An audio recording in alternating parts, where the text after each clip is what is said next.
Oh my god, I think we're live. It's alive. Alive.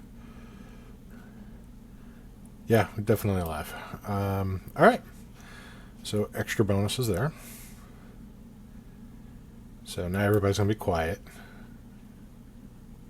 They're going to be super shy. Huh? What? What up? You caught me. What up, interwebs? Yes. So, anyway, yeah, one of our players are at our session table is out today doing some personal things with family. We already knew about this ahead of time, so, it happens. Life happens. So we're just happy to be here and happy to have fun de-stressing, killing paper monsters, and doing really insane things that you normally don't get to do in life. It's kind of like when you play Grand Theft Auto and just go batshit crazy. It's like that, only in high fantasy. So, with that, let me get some of this background here going.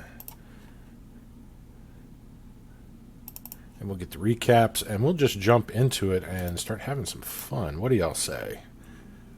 I think that's a good plan. Yes, sir. Sounds good. Alrighty. So this will be August 31st session of Dark Legacy. Now, for anybody who is maybe watching a recording of this, or maybe seeing us play for the first time, hello and welcome to our humble gaming table. We are just a bunch of nerdy friends who enjoy playing tabletop games. But before we jump into the game today, I just want to remind anybody watching or listening or however you consume this, this is not a board game show. This is, think of it as a live play of our Dungeons and Dragons game. We're not e-celebrities. We're just average folk like you wanting to have a good time playing a good game. So feel free, participate in chat, ask us questions, just have fun along with us. Everybody is welcome at our table.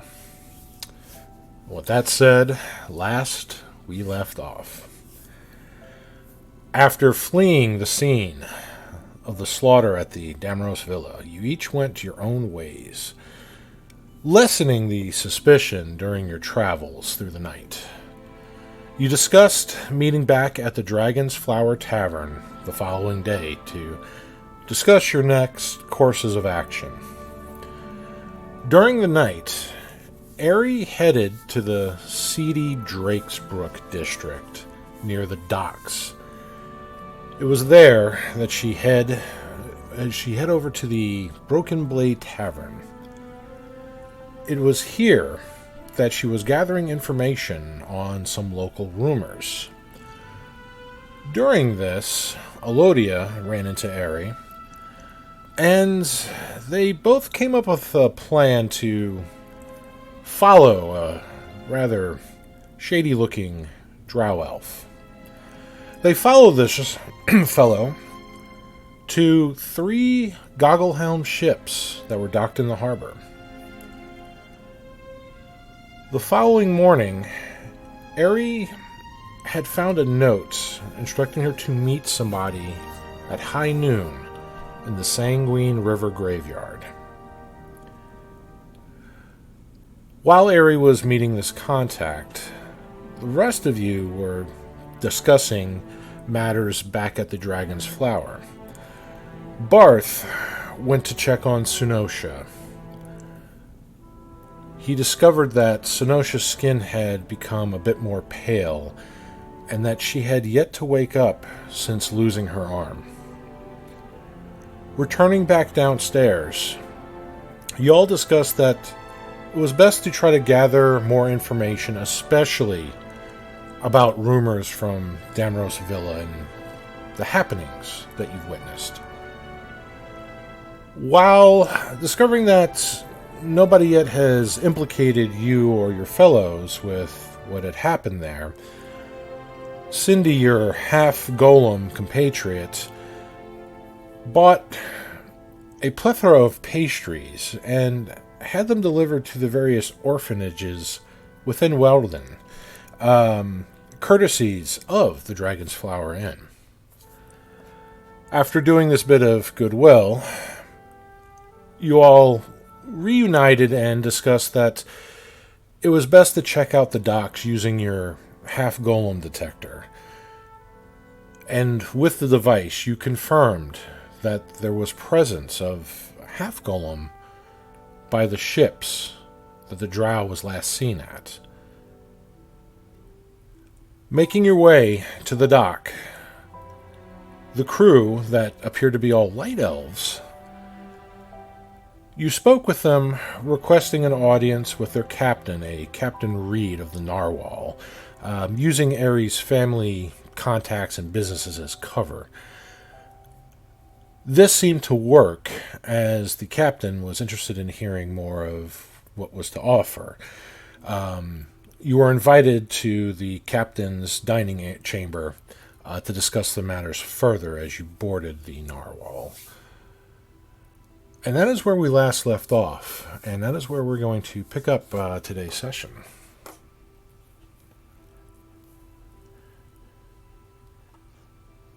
Hey, orphan gold is as good as anybody else's gold. That's right. I mean, I don't think orphans have gold, but okay. Hook 'em while they're young.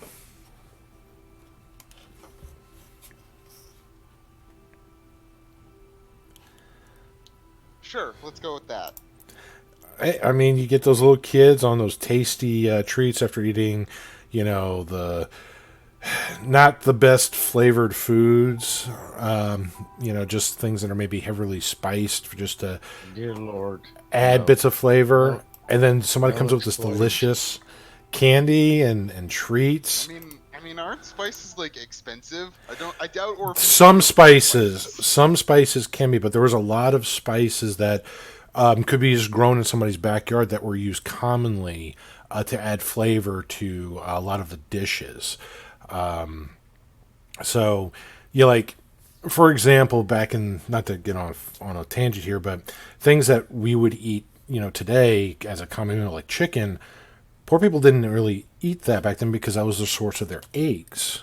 And a lot of times they would take like their eggs, and they had various means of long-term storage without refrigeration, like burying them in, ashes from fires, or burying them in lime and things like that, just to help prevent bacteria from going in there and the moisture from destroying the egg.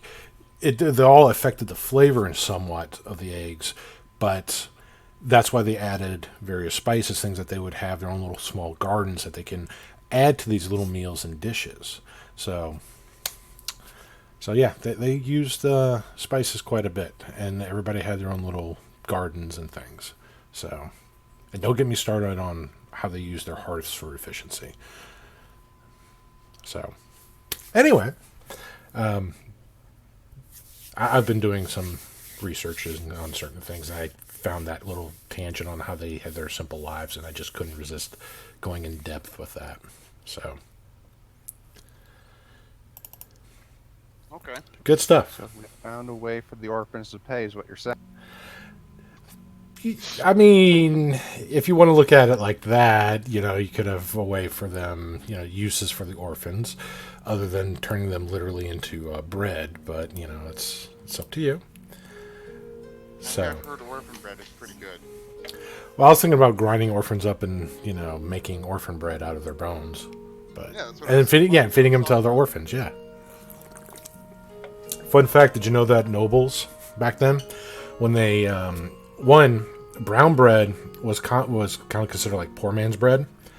The white bread, because all the stuff that went into it, not only the ingredients but the time to make and prepare, was seen more of the rich man nobleman's food. However, for people like the barons and dukes, kind of like that mid-tier nobility, it was considered bad manners to actually eat the bread. What they Yeah. would do is save it. About trenchers. We're talking about trencher meals, where they'd use bread as their plate, and it would sop up. Well, no, not at all. And they'd give it to the servant.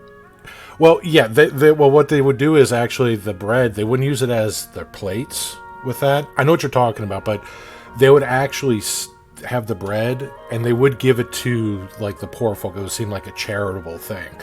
Now the kings and all that had their own, the higher nobility had their own different practices, but just little touches like that I want to add to the games just to add more. So you've heard about trenchers though too, huh? Oh yeah. In fact, I use that technique when I eat like soft layer tacos. I'll put like little tortilla underneath the taco I'm eating, and any of the insides of the taco that fall off go onto that soft taco that's open up at the bottom, and it just makes another taco. It's brilliant.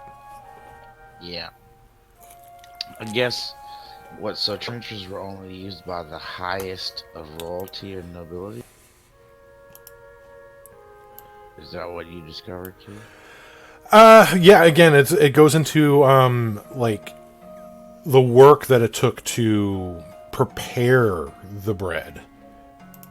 So that's why the higher nobilities would be the ones eating these unusual breads.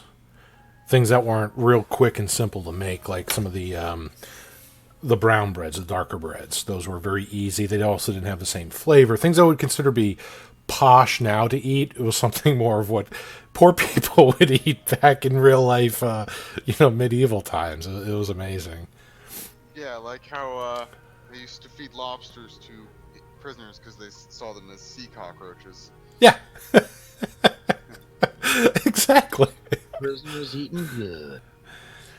So, anyway, now that we got off of that tangent, and I apologize for anybody whose tummies might be grumbling because they haven't eaten anything yet, let's move on to, hey, guess what? You're at a dinner table in the captain's quarters. So, maybe it wasn't a bad Why are tangent. you serving us sea cockroaches?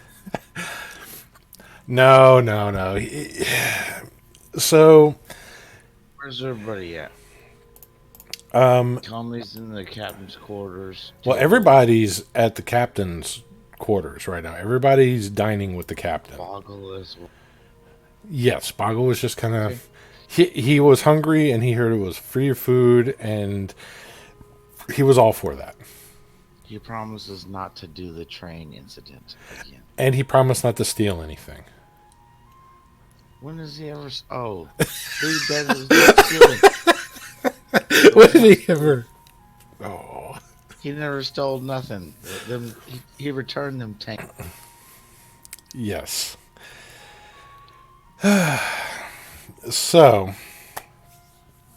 What kind of vibe do I get off the cap? Well, considering that the dining cabinet you're in is kind of bedecked with golden filigree, purple curtains festooned with like these silken tassels.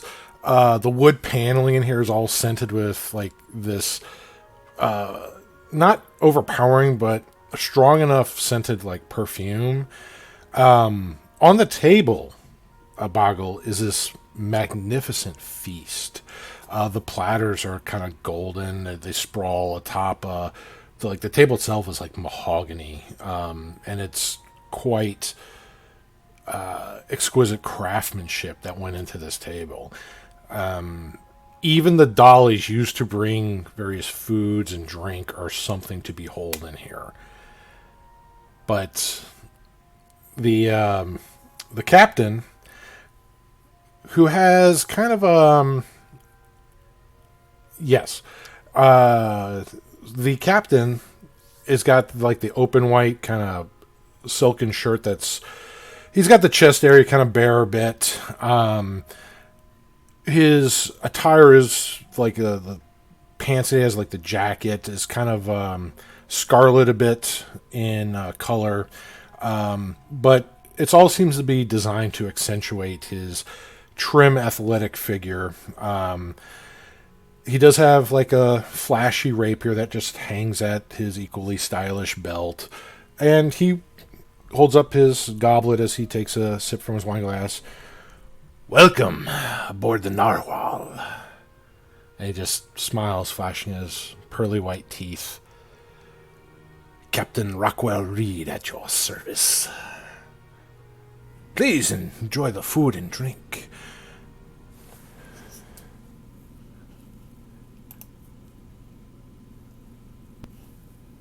Hi.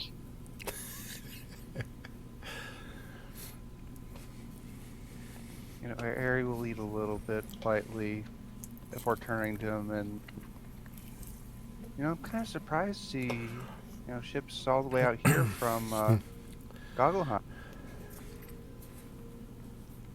What brings you to this lovely city, Captain?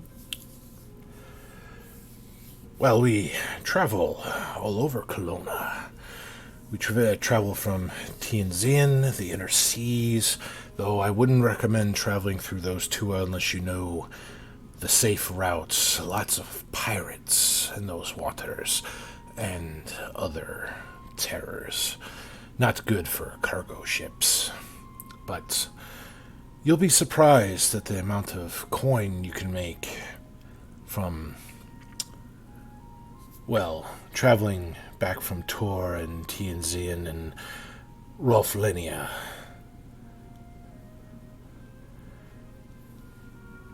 Yes, I've had my fair bit of experience on a trading ship, and I am well accustomed to the more profitable trading routes. Yes, some of the sultans in Rolflinia pay good coin for some of the, well, exotic wares of other lands. Though they can be quite picky in their dealings, their coin certainly is generous. He takes another sip. Speaking of coin, and he kind of turns to Ari. What was this bit of business you wanted to discuss?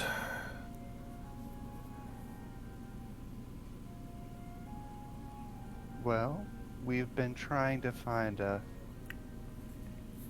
more friendly-looking half-golem for our restaurant, something to entertain the kids. Bit hard to find here. I don't suppose you happen to have come across something like that in your trades. And he smiles a bit. Well, actually, yes.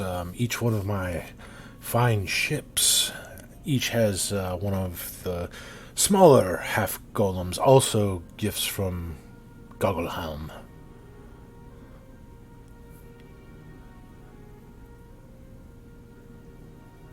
Oh? Yeah, when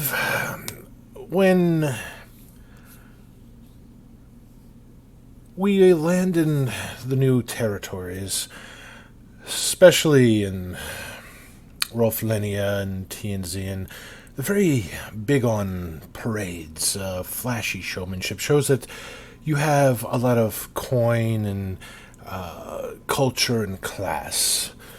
Brings a lot of people to your ships for wares, and it's all good business. Well, they don't see these creations quite as often. And the little ones seem to attract the most attention, and by most accounts, they seem harmless enough to the local folk, so they don't scare them away. They're more of curiosities. They see them as perfectly harmless, and personally, I see them as assets, good business. I Fact. see we are of the same mind on that matter. And they are well trained and suitable for personal servants as well. And he just kind of does like a double snap. And after a few minutes, you see this little half golem wearing like this black bow tie. Not quite as crude as Epi was, where, he was kind of various parts making up. This one seems to be, a solid, almost copper-looking composite. More plates, smoothed out. It looks like it was meant to be put together, and it was put together by somebody who knew what they were doing. He even has little faux hair going, like little black curls going around the sides, the eyes, almost like look like little spy glasses a little bit. They telescope out just a little bit, but they're kind of little blue beads of light going inside of them. And it even has like a little functioning mouth, and just comes in, walking in, holding this little platter of drinks, and hello, good evening, all. Would you like a drink? And you hear the whirring and things as it kind of walks by each one of you with a little platter of wine bottle and wine glasses. I'll have one. And it takes the bottle and pours a little bit of wine in the glass and sets the bottle down and takes the glass and puts it on the table in front of you and please enjoy, and walks up Thank to the you. next person. Would you like a drink? Yes, I do believe I will have one. And same thing, just carefully pours the glass, puts the wine glass in front of you, and then walks up to the next one, each asking you in turn for a drink. And when he gets to the captain, and the captain just kind of waves off, no, thank you. That will be all. And Harry will decline, and mentioning, she's not allowed to drink, wine after the last incident.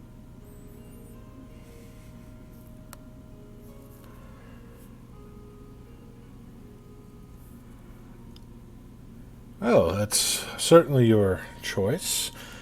We do have other things that you could enjoy. But yes, if you're looking for one such as these, Gogglehelm would be your first stop. Though I would be careful of trying to employ some of their larger cousins, kind of noting over towards Cindy, who's just been kind of standing there at attention. They are less than perfectly harmless.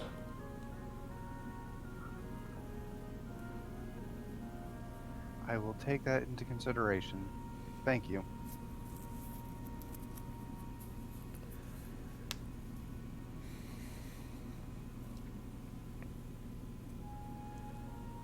But Captain, there is one other thing that I do need to add. It's been bugging me a bit. He takes another sip from his wine.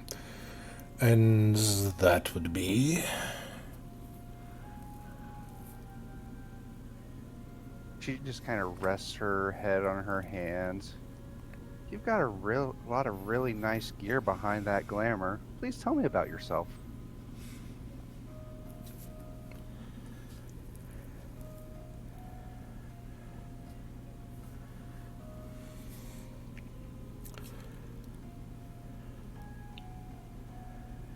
Not sure what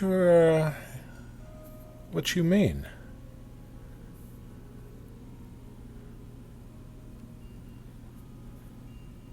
Ari just kind of stares for a moment before. Oh, I mean, the illusions. Your crew's under illusions. You're under an.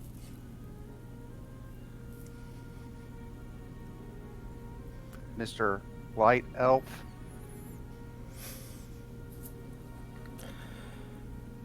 And you just see him smile, flashing you the pearly whites again, and looks over the table and just gives you all a very slow nod of his head. Fitting to be saber-toothed tiger form up in this piece. Bravo! If some battle happened. Bravo.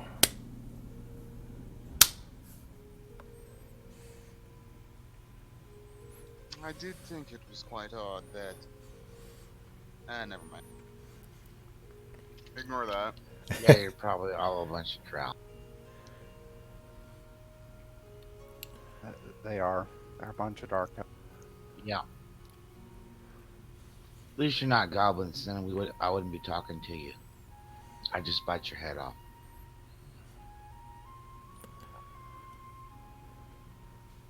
I don't like goblins at all. Well, Miss Airy, since you somehow discerned our secret, what is your next move? And he just kind of waits. And you see, like, through your vision, Airy, you see the illusion's hands are still on the table, but one of them is clearly just hovering, the real hand is hovering by the weapon at the belt, just kind of waiting to see what you do.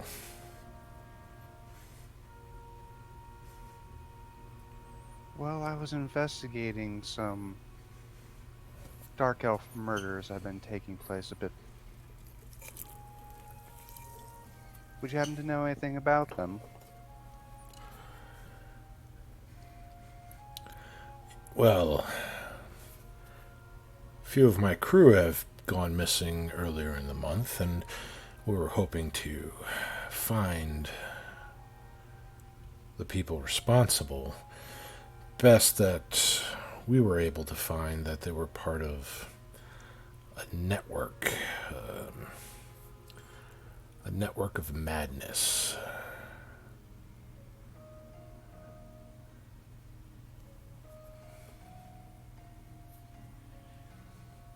You know, I seem to be hearing a lot of that lately.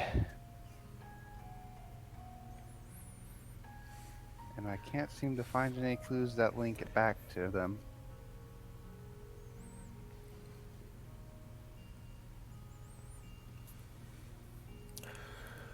Well, the word that we've picked up quite recently may pique your interest if that is your true motivation and desire. But it'll cost you. And make no mistake, every city has their problems. I have very little interest in Reldon's problems. What's that? Insight. Don't mind if I do. Yeah.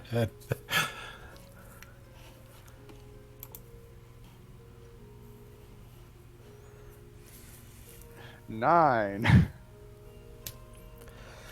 I mean, he seems. He's the most trustworthy man you've Oh ever no, met. no, I wouldn't go that far with that role, but I mean, he seems disinterested in Reldon's politics from what he's been saying. So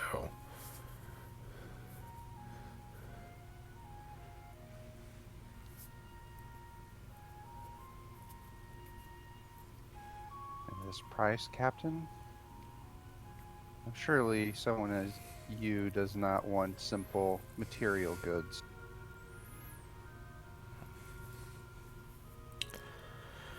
on the contrary, material goods, especially small, round, metallic objects, carry much value and interest me quite a deal.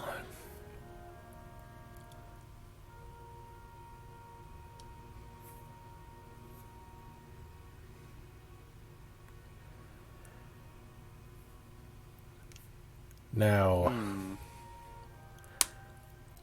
what can you offer me?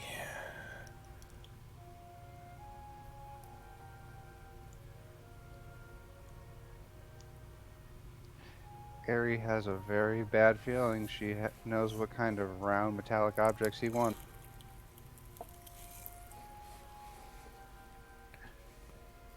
And she's gonna kind of turn to look at her friend.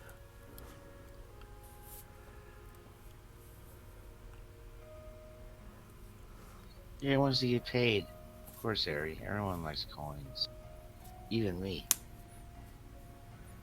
But unfortunately, you know, our inn just opened and we don't have a lot of coins, so Yeah, that's true. Define a lot. Define a lot.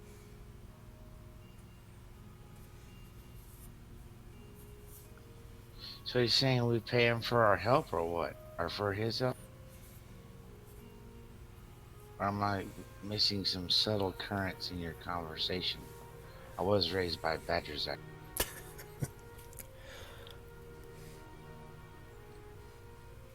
They're not too complex talkers. I have a feeling he wants a lot of gold. Okay, never mind.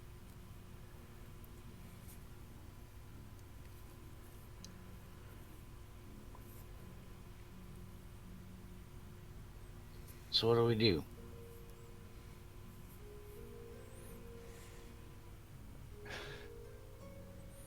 Good question.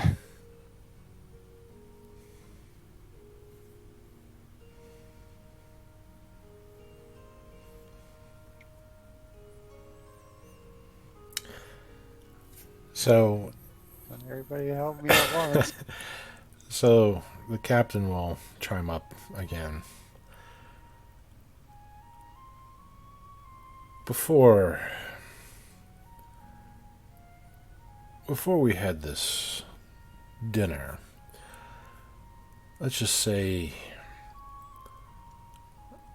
my resources and my contacts did a little digging on you.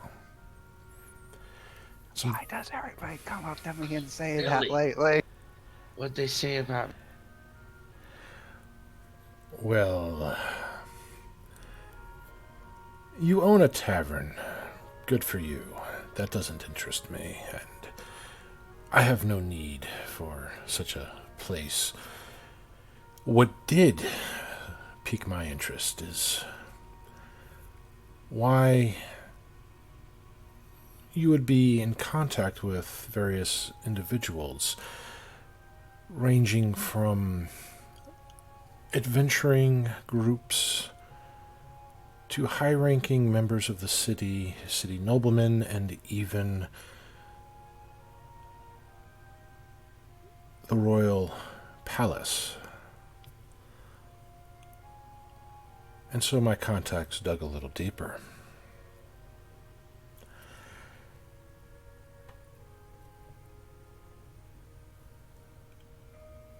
They say that you are searching for some sort of treasure.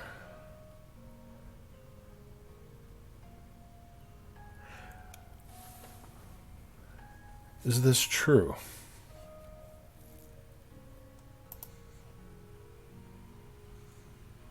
I mean, we're adventurers. We're always searching for treasure. I mean, how many adventurers do you know who say, I'm going to go out there, I'm searching today for a flower?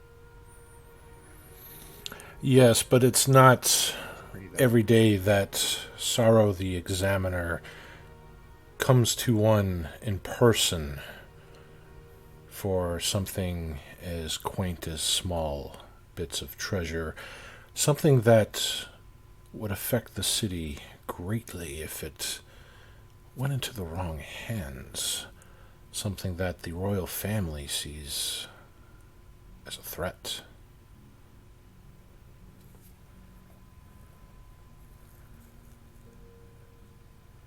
King Fulmar is no fool in these lands, and please don't treat me as one either.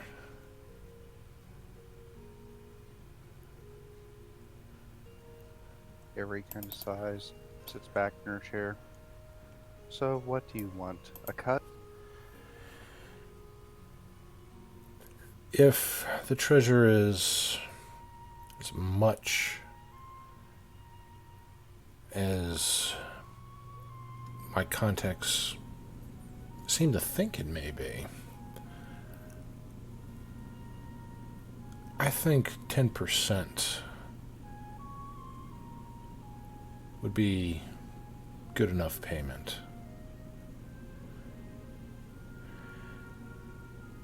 Because I know what you are looking for.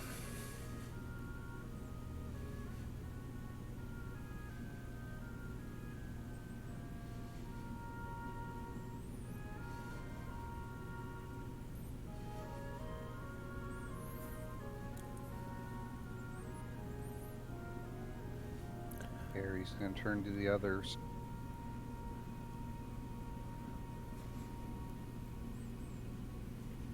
Well, 10% for our good captain's assistant. I think that's reasonable. I don't see a problem with it.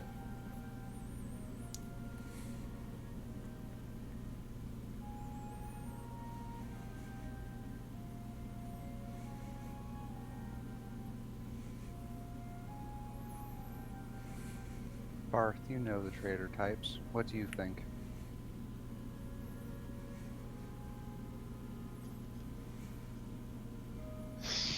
I think. I think 10% seems reasonable. Wouldn't you?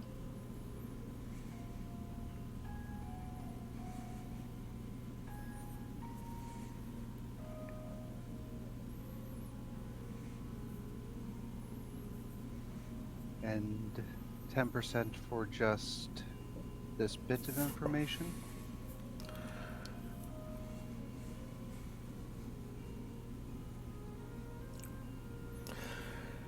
Well, I believe this information is worth it, as, well, I know you are looking for something akin to our little helpers. And my contacts know exactly where this thing is in Reldon right now.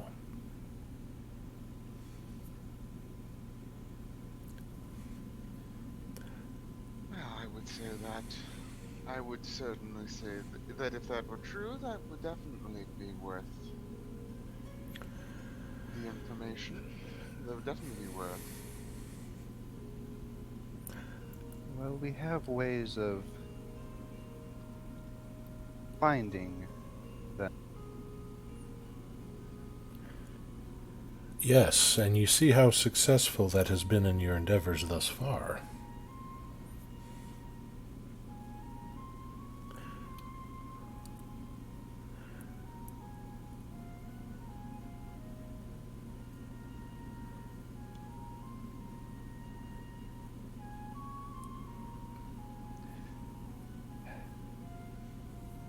Very well, but on one condition.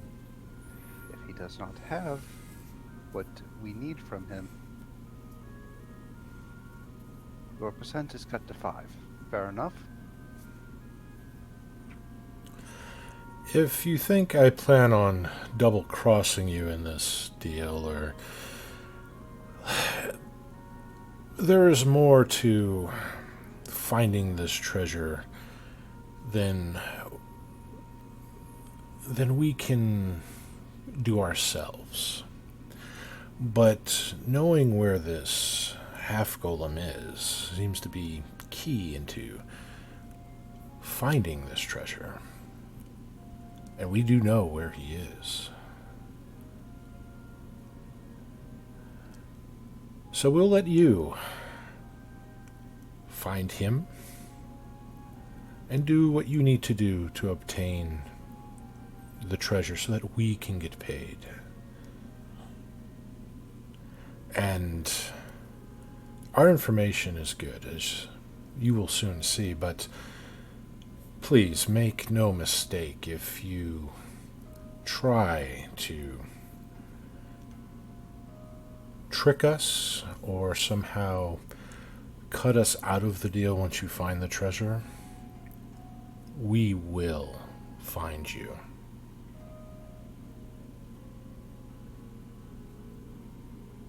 And he just smiles with his pearly white teeth again. But since we have an accord, and does not seem unreasonable for our request in this treasure.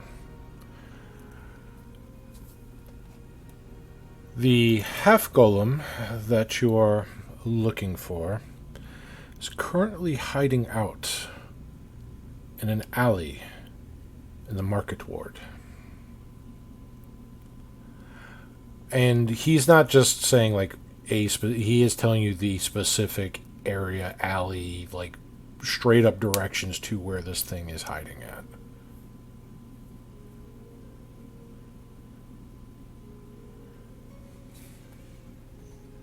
Very well.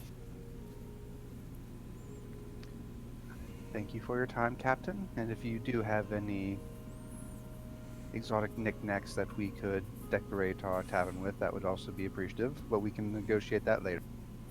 Yes, we will be in touch.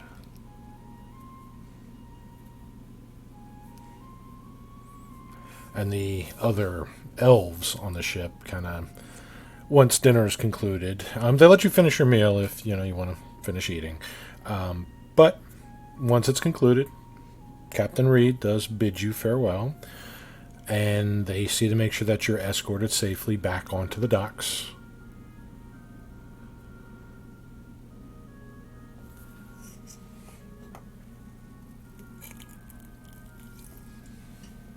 Sorry, I have to. As we're walking away, here he goes. This deal's getting worse all the time.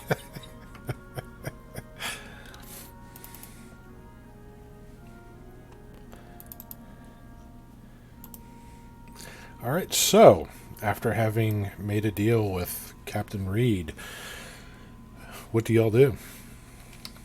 After having made a deal with Satan's business partner. I'm just kidding. Wow. No, see, I'm already dealing with him. But, this is more like Hades' business. I guess we'll go act on our information, unless anybody wants to go somewhere Yeah, else. I think we should find the golem. Lead the way.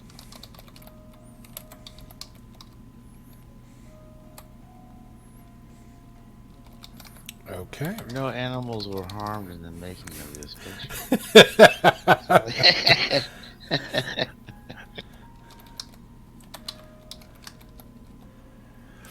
All right. All similarities to real persons or events is merely coincidence. Exactly. Let's go with that. Definitely. Absolutely. So, let's see.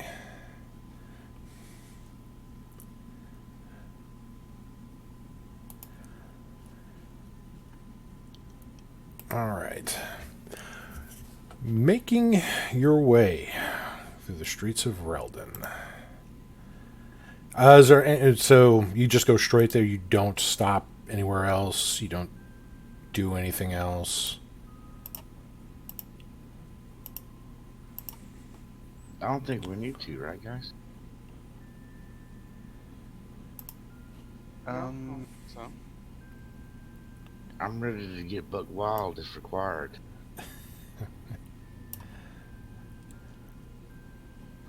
3.5 feet of screaming gnome fury.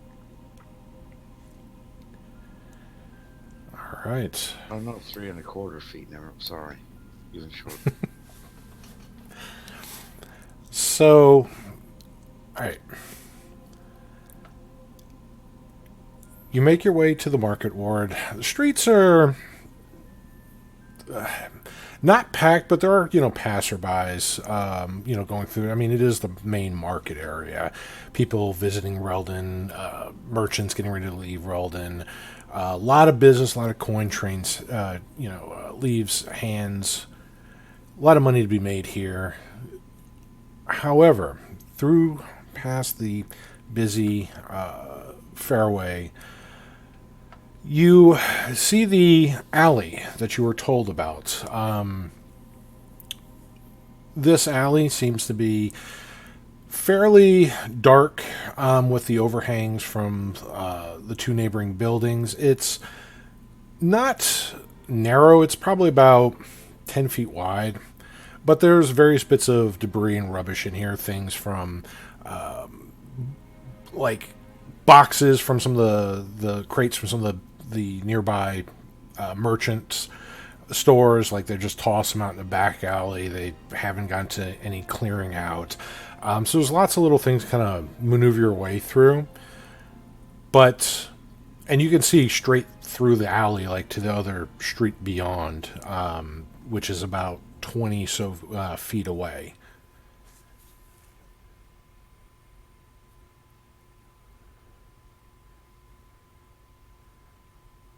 Now you're not in the alley yet. You're just still in the streets, looking at the alleyway and all the uncollected piles of rubbish that lie within.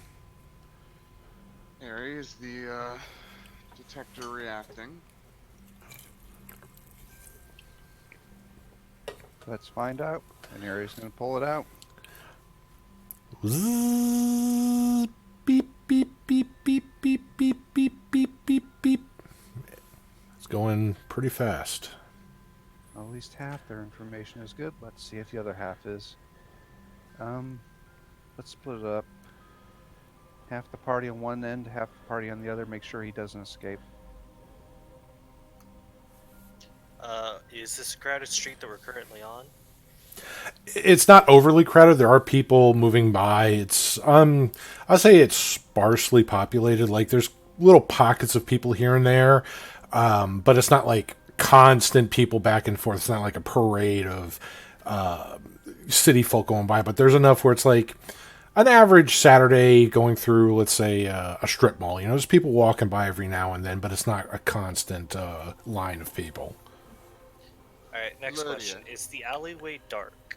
The alleyway is dark, and that's mainly because of the Cool, overhangs. I have dark vision. So, I have dark Like, vision. is Do I see him there a, down it? this is their what? What's going on, Marth? Hang on. We're in other question. Boggle goes up to Barth, extends his arms upwards, and says, "Up."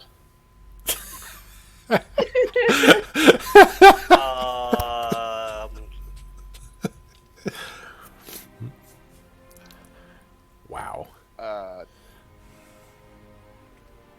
What?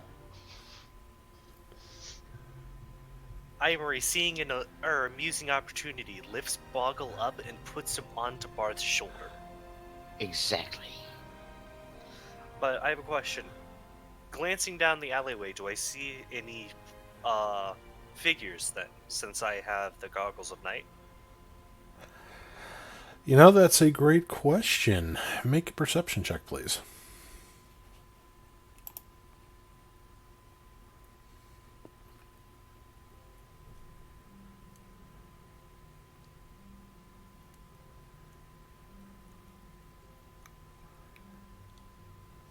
Oof. I know I should have used advantage. Your But I goggles didn't are want to upside use my down. inspiration.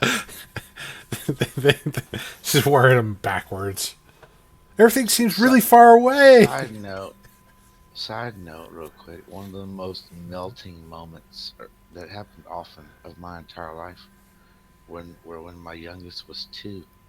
Her way of doing that, she would hold her arms up and go, "Daddy holds you," and every time she said that, it would just melt my heart, man. That's like the most unique way I've ever heard that phrase. You know what I mean? Daddy holds you. We hear you, Pretty man. good stuff. But you're trying to be Master Blaster. That is correct. Boggle's goal And- is to completely. And it's going to be even more... You don't move as fast as everybody else. Well, it's going to be more awkward when this gnome turns into a giant, like, polar bear on top of this human's shoulders and then just, like, Oh yeah. squishes him. Yeah. It's like a sumo wrestler. Yeah. Meanwhile, Barth is exceedingly uncomfortable as the gnome is now riding on a. But poor Emery does not see anything unusual in the alley. Nothing piques her eye. She's just scanning through the trash, the people on the other side of the alley that are walking by, not even giving the slightest care to the alleyway.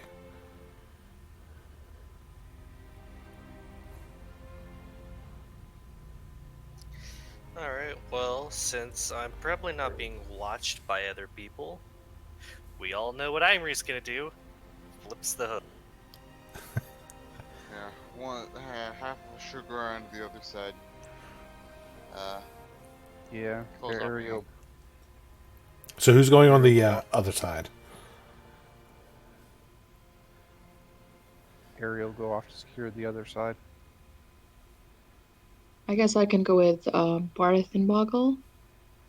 Yep, I was about to say, it'll be even more funny when Elodia chooses to go to the other side.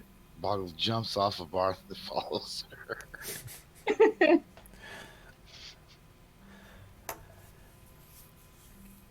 Telling y'all, man, stay with the boat.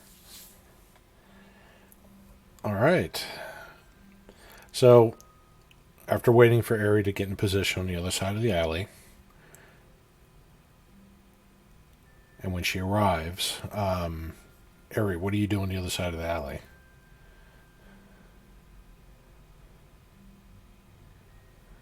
Ari begins to slowly creep forward in the alley. Okay, Ari's already going into the alley. Dear Imri will God. follow suit, prepping an action with the crossbow. I'm finna say she's the worst one to try to sneak first. All right. guys. So you're holding an action for your crossbow. What is the trigger for that? That little, mechanical kid to run away. I'm going to shoot him in the leg. I realize if it's a surprise round, that leg might just come off to the small, dinky crossbow bolt. All right. So, Ari, are you trying to stealth down the alleyway? No. She's just going to be walking down an alleyway. Nothing wrong or suspicious about that. Okay. So we're trying to capture something, right? We're being paid to just. dispose Are of. we being paid? Yeah, dispose of the. Oh, the we are golem wanting to that- destroy it? Yeah, the golem Oh, okay, that then blew never up at mind. the front of our place. Imri's just going to be going at a faster pace than everyone else. Never mind, I'm just shooting to kill, I guess. Okay. That is I'll what use- the temple told us to do, right? Yeah, they wanted us to deal with it. I thought we were going to try to get more information out of it, hopefully, before we destroy it. I don't think it can talk. Well, last if it one didn't starts talk. screaming, "Help me, please God, oh no," then it And can even probably if talk. it can talk, we probably couldn't understand it anyway. Well, You know, 'cause, We just like, want the stone on it. it would Yeah. probably speak whatever motion the other one was, and we couldn't understand that one. So well, yeah, I guess Imri is going to try and stay ahead of the other two, or the ones behind her, so that she can try and surprise it with a crossbow bolt to the head. Okay. All right, Ari, need you to make a perception check.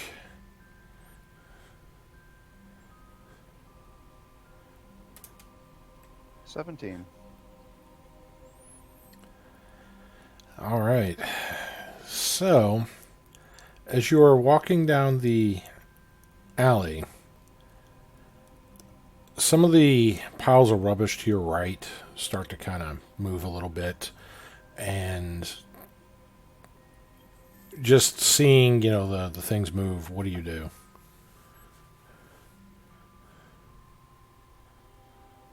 Hand going to a sword, and she's gonna try to nudge it with her boot. Okay. So as you nudge it with your boot, a a very large rat, almost the size of a small house cat, just kind of squeaks and runs down the alley, kind of towards where What did it say? Imri is. Watch it! And it's kind of like scurrying off. It said, watch it, Ari. But I know, I'm looking at it right now. hang on. I think it's walking here. No, it's not. It's running along the corner of the alley where the alley and the wall to the building kind of meet. It's running, scurrying in that little gully, just trying to get to the next pile of rubbish. However, Ari, while you're nudging that with your foot, Imri, you see something move behind Ari. It looked like a pile of rags until you see the quick glint of a blade. Go ahead and take your shot as the blade Is is. it an advantage because I'm stealthed and I'm fairly certain? You are not. You would have surprise on it because it does not notice you. Cool. Horrible roll. Wow. Still hits though.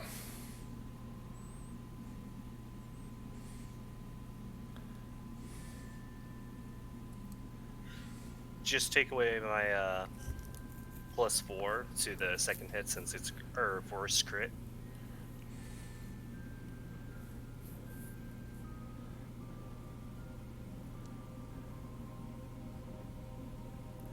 So does it look hurt?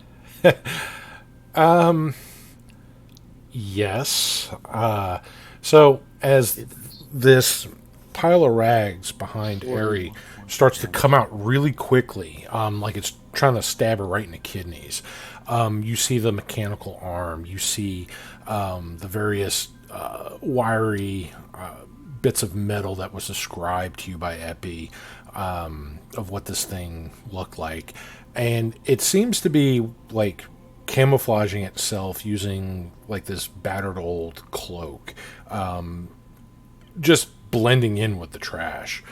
And as it kind of exposes himself, like the dagger getting close to Ares' back, this bolt flies through the alleyway, and it doesn't even see it coming as the bolt kind of strikes it right through the centerpiece of the torso.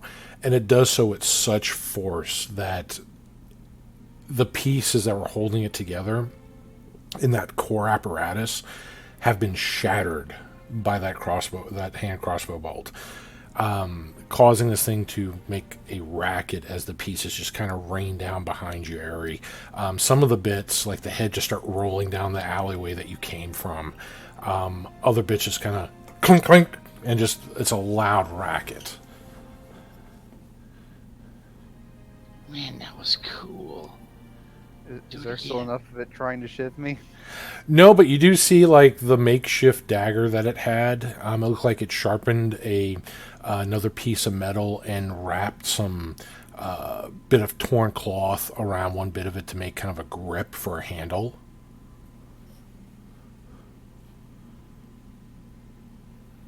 Good job. I am going to stab the torso just to make sure it's not getting up to try to shank me again. Okay, so go ahead and make an attack roll. You'll have a. We'll just say you have advantage on this, so.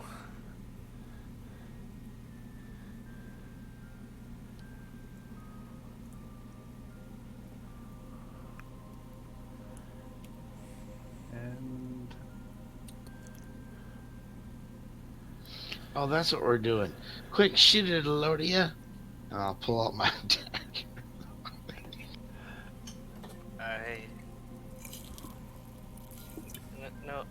No. Everybody attack the corpse. Imri's gonna turn towards Bago, reloading her crossbow with a confused expression. swing 2 to be safe. Ares chopping away at this thing with her sword. Clang! Tried to shank me. Clang! Yes, Wow. and I shot it in the head and it died. Well, it's taking 35 additional points of damage, so if it's getting up, it's not getting Yeah, up. Ares just swing after swing on the bits of metal that remain behind her. Okay, it's dead. I went. Ya 30. think? That was smooth. I couldn't tell it was dead. I didn't even have to do anything. It was great. Is anyone else hungry? I'm kind of hungry. No, but I'm thirsty for. No. I'm just gonna walk over to Airy at the corpse and start rifling through its dead body.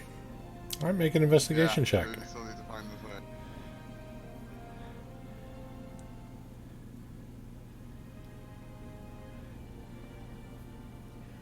I didn't catch that date. What did you Make say? an insight check. Investigation. Yeah, it's Insight? investigation. Sorry.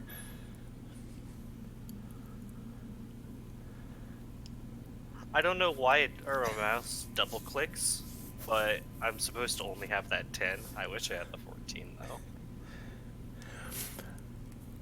All right, so going through the bit, since there's not a lot of this construct remaining, and Ari just obliterated more of it, you do find what seems to be some bits of cut up paper, some slashes from a keyblade has gone into this paper, but it's not like confetti, but you will have to kind of hold some of the paper together.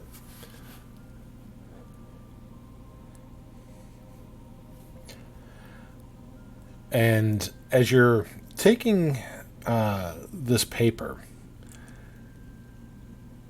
you all hear some footsteps come by the alley where Airy came from. And you see some city guard there. Halt! What's going on here? And they're looking at like the bits of this construct that's rolled out by the street. They see a few of you with your weapons drawn, congregated in this alley where this. Department of Magistrates and Protectors. Nothing to see here. Move. Oh, it's just some freaking garbage robot that tried to shank me. Don't worry, it's been taken care of. Construct, huh? Make a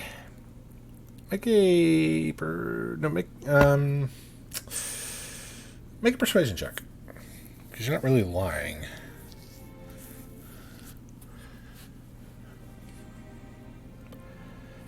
Point two. Rogue construct. One of those blasted wizards gonna learn.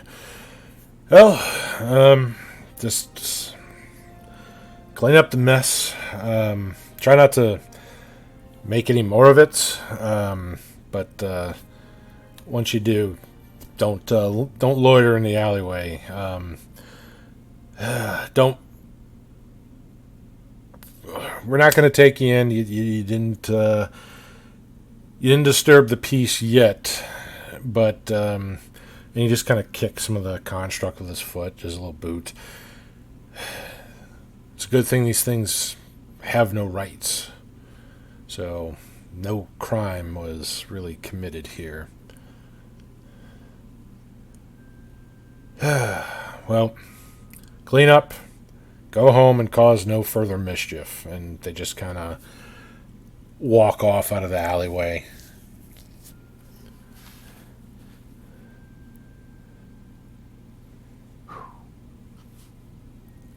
Right. Did you find the stone?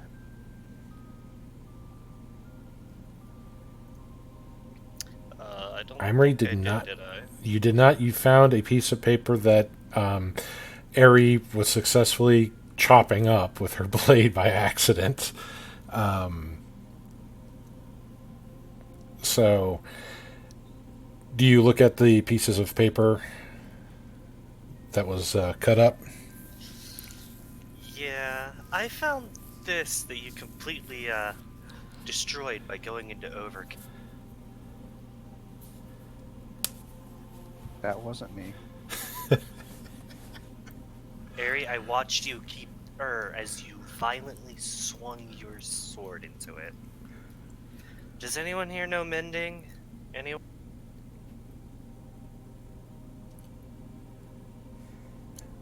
Well, I mean, mending would restore it, but you want to make sure you restore it in its proper place, because it's not like words; it's lines and things on it. I want you to make an intelligence check for me.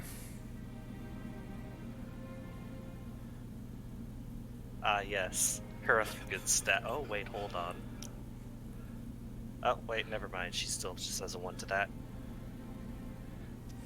What is with my mouse? Jesus. Try plugging it into another port. On the plus side, 13 was the DC for this, so you did make it. Holding the paper up, like the pieces of paper and rotating them around, you start trying to like make sense of them, and then as you start putting the jigsaw, back together, you realize that this is a map.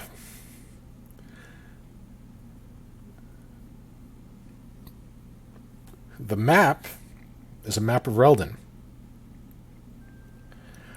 Not only is it a map of Reldon, but it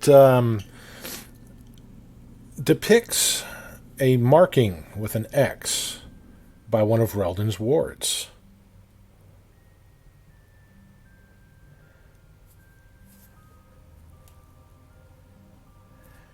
And there's a name by the X. The name is Galanodel. The X is marked in the Sanguine River graveyard.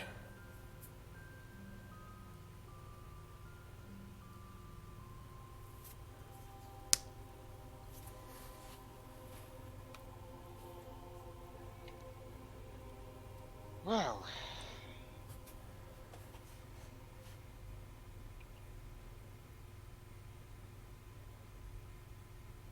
Well, no rest for the wicked, it seems. Hey Barth. yes. Can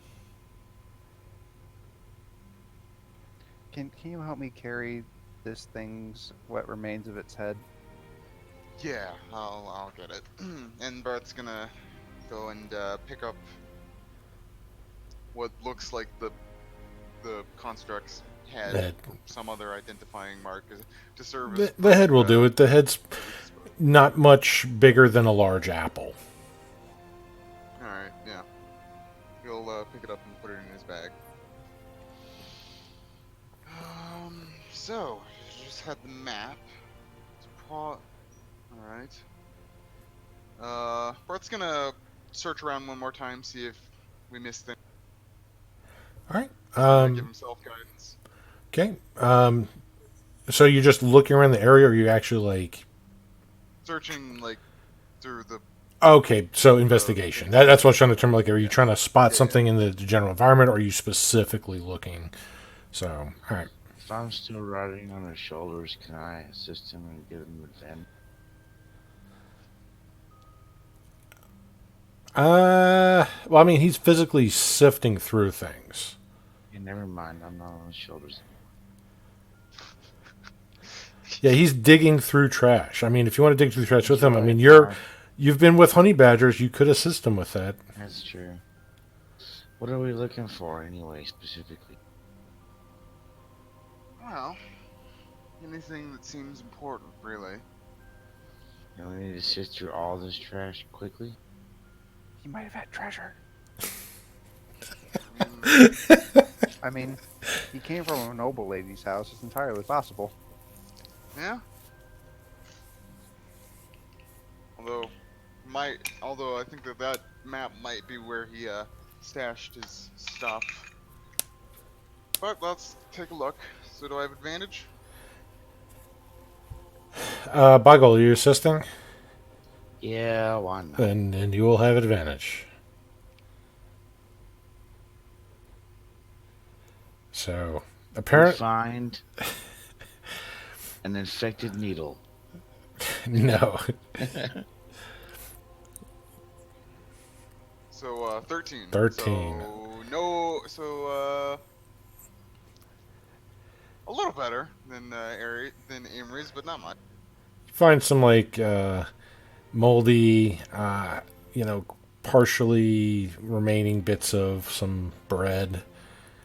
That was in the rubbish that maybe one of the rats were eating, but you don't see anything in the vicinity where this construct came from that seems to have any interest.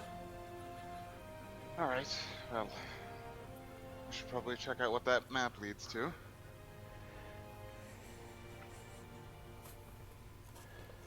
All right.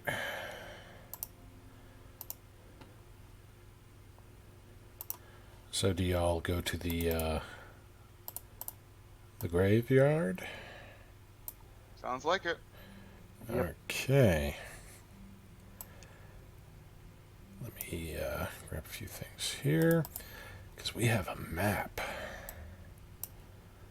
Yeah, we just found it. No, we have a in-game map. All right, let me. Well, what time of the day is it? It is. It is in the evening, but the sun's still up. So it's probably like, I'd say, when you travel to the graveyard, about 7 p.m.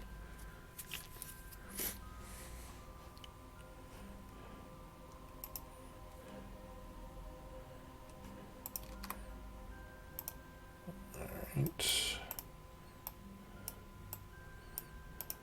Whoop, whoop, whoop.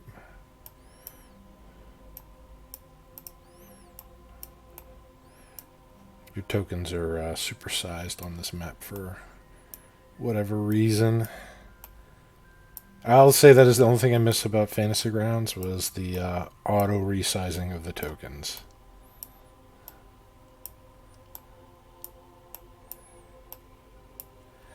Alright, and let's see.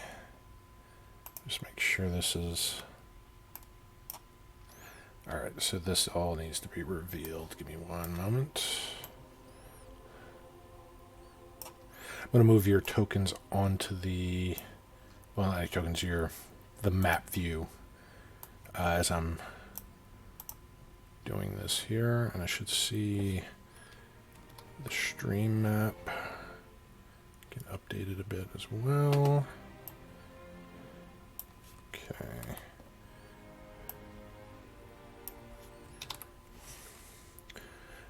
Your tokens are at the bottom of the map, so let me know if anybody cannot see the map and or their tokens. I cannot see Imri's HP. Interesting.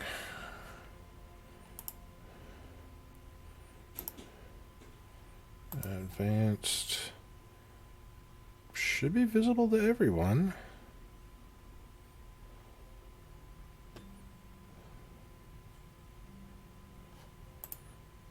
HP, yeah, it's set to your current HP. Not sure why you can't see it. In fact, looking on the stream one, the only one that's not visible looks like it's, oh no, Imri, not Airy. Okay, sorry about that. Yeah, that should be visible to everyone.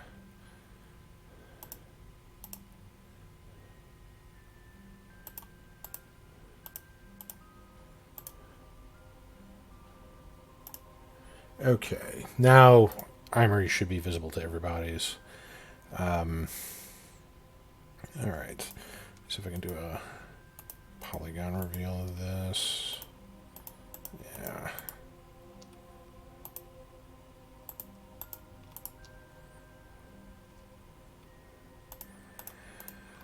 Alright, let's see. can't really reveal these very well. All right. So, on the map here, what you see.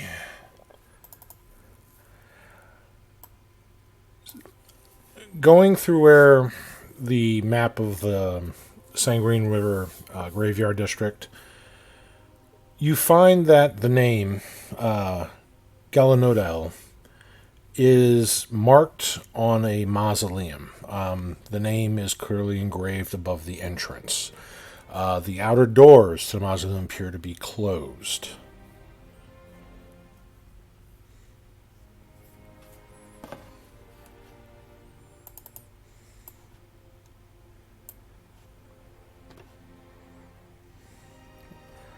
So what would you like to do?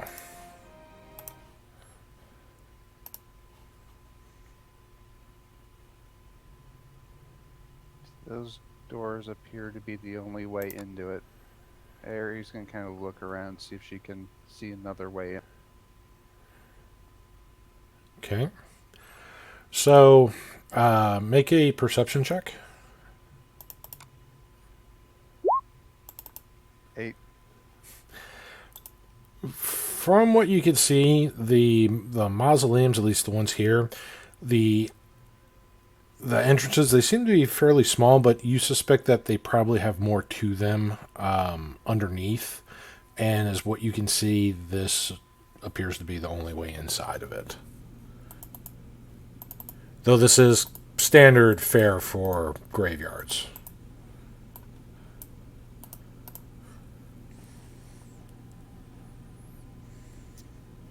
Well, looks like we should be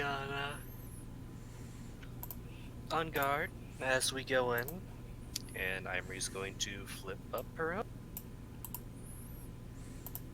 So on our way to the mausoleum, were there any other people in the graveyard? I mean, there's people walking around because they do have like parks there, but you know, there's at the mausoleum itself. No, there's no other people outside the mausoleum.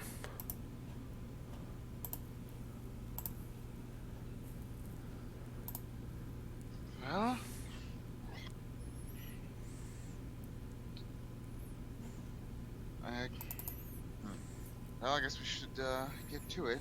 Berth's gonna go up and try to open the door.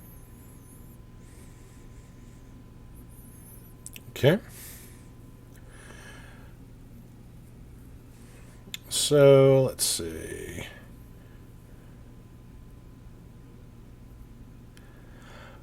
So the door here, you go to open it, and it does not budge for you. It appears to be locked. Now you can try to force it open with your strong muscles, or you can have somebody pick it. Well, I'd prefer not to unnecessarily damage the mausoleum.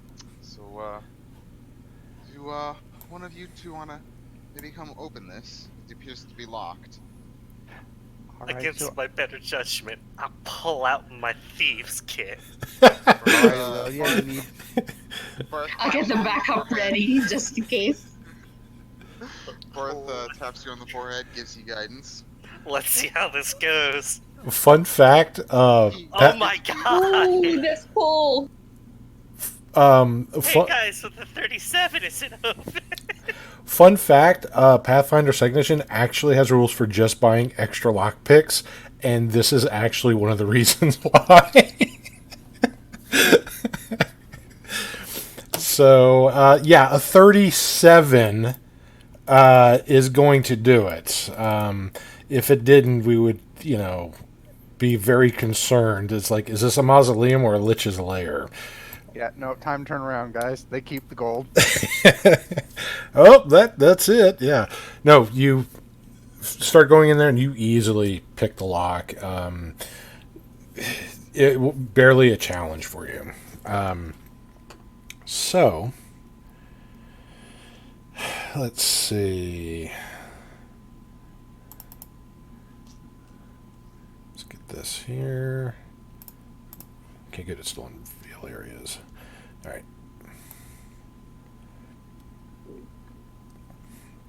Right, and you open the door. Uh, actually, yes, I'll open. Okay. You push the heavy mausoleum doors open. As you do, you see that there are, besides the family emblem emblems on the floor here, there are four ostentatious marble coffins that are lined in this area. They have names engraved on some of the sides of them. That's not what really, catches your eye here too much. There are some steps leading down, but what does kind of catch your eye is as you push the door open,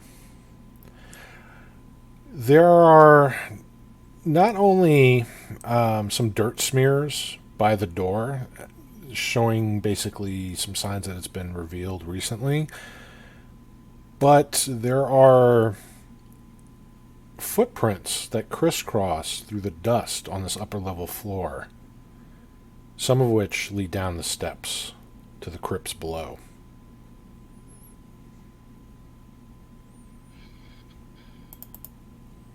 So wait, where do the footprints lead again? I'm sorry, I zoned out there for a second. They crisscross through this first floor of the mausoleum, and then some of them lead down the steps below to the lower level. Okay, so it's like someone hangs out here and then sometimes goes down into the crypts. Okay. Alright. Looks like we're going underground.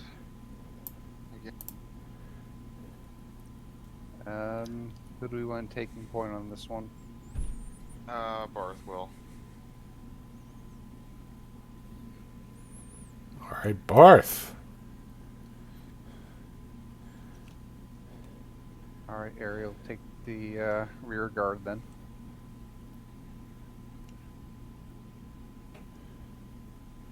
So that's going to be up to here that you can see. Actually, let me just check one other thing here.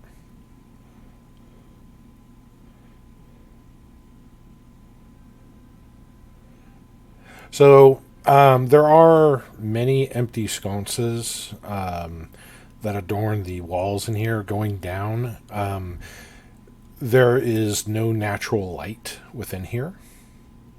So you're going to need a light source to see anything beyond the steps. So you can kind of see up to here, Barth, and then that's where the natural light from the open doors kind of stops as everything descends down enough where it just cuts off the sunlight. Well, Barth will take out his lantern and light it up.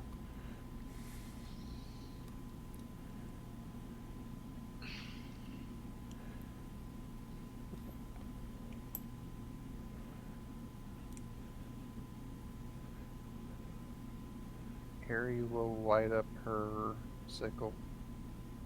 That way we should have full light around us. Okay. So the light from your lantern reveals much more of this hallway where there's more dusty footprints going down. There's more coffins that are here, all of them closed like the ones on the first level.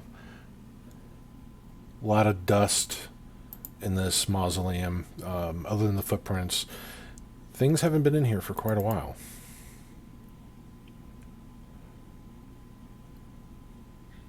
Now that I think about it, I'm going to pull down my goggles so I have dark vision. Being able to see is important. As she comes in here, Aries gonna kind of look around for any names or markings, something that tells her whose mausoleum we're breaking into. That would be the name that was on the front of it. That has been by the name by the family crest since you came in here, and all of them bear the name Galanodel.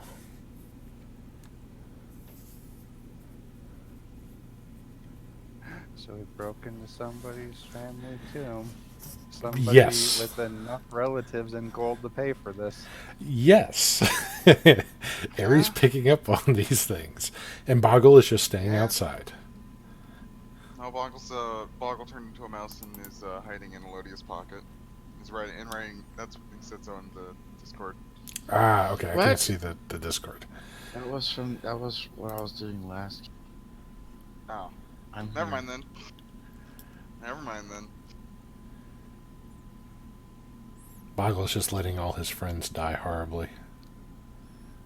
No, I'm not. Well, where's Boggle? Well, Not are they bad. dying? As far as you know, because you're not with them right now. Well, go in. Shit.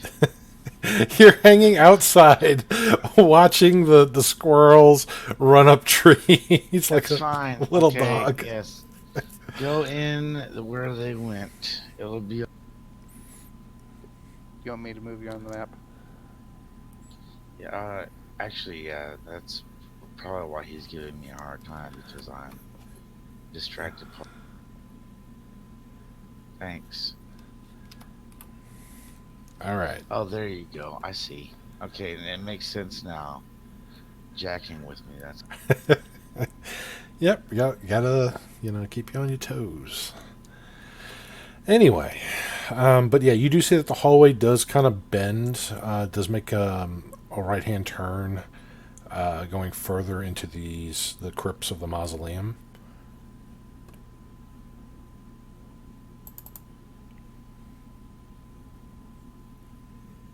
What do y'all do? Yeah. Well, keep going forward, I guess. Okay. Barth's just waiting to step inside of a gelatinous cube or some similar. Yeah, probably. It wouldn't be the first time. But he does see some things. Oh, does he see some things?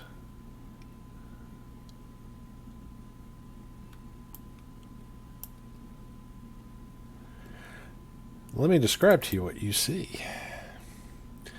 So you see the footprints that you've been seeing kind of crisscross through the hallways here. As you make your way further through the underground crypts, Barth, when you turn that corner, the light from your lantern reveals the bodies of 3 humanoids. 2 of them appear to be male, 1 appears to be female, all dressed in hooded robes.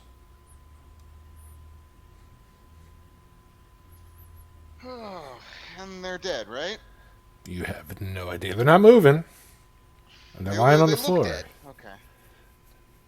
Well, But from where you're at, you just see 3 hooded bodies, 2 male, 1 obviously female. all right. Well, we're gonna give ourselves guidance, and then we're going to approach carefully, looking for like traps or anything, keeping an eye out for anything dangerous.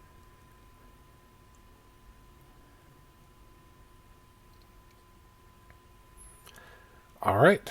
So make your perception check. As you go through looking for traps and other suspicious things.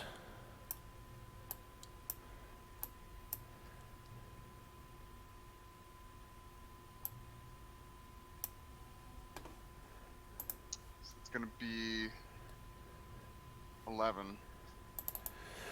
You don't see anything that strikes you as being suspicious other than 3 bodies just laying on the ground in the mausoleum.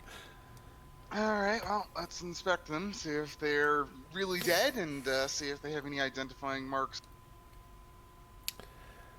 All right. Make a medicine check.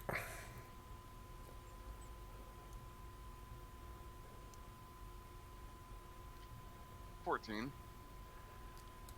So going down, checking some of the bodies, you go to the first one nearest you. It's one of the male bodies. You check for vitals. You don't feel a heartbeat. This one, from what you can tell, is has shuffled loose the mortal coil. Does have a marking that you have seen before, but it does have a little modification to it that that you didn't see on the previous ones that you've seen before. Make a religion check for me.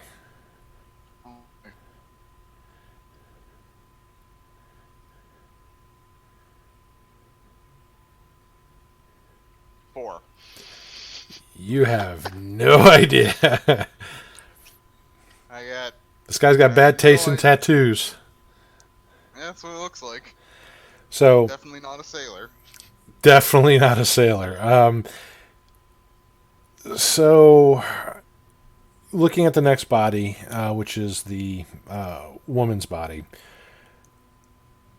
she does have a pulse, but she is like she's still breathing a bit, but she's unconscious. And you check the body of the other male, and he is not breathing. He also appears to have been felled by someone or something. Oh, this one seems to be still alive.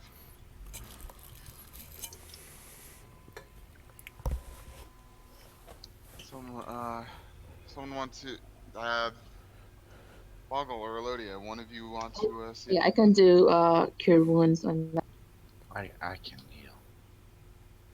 Okay. We don't want to waste the good healing Yeah. spell on Yeah. Okay. Dang. That's a compliment and an insult. Elodia's heals are good too. Ari would yeah, like to take a look at these. She's a ranger. She's not really. Not a healer, really. Yeah, it's just more of a hey, she can do it if it's needed. Just to Right. question that person kind of thing. That And was funny. Before Don't we waste heal a good them, heal.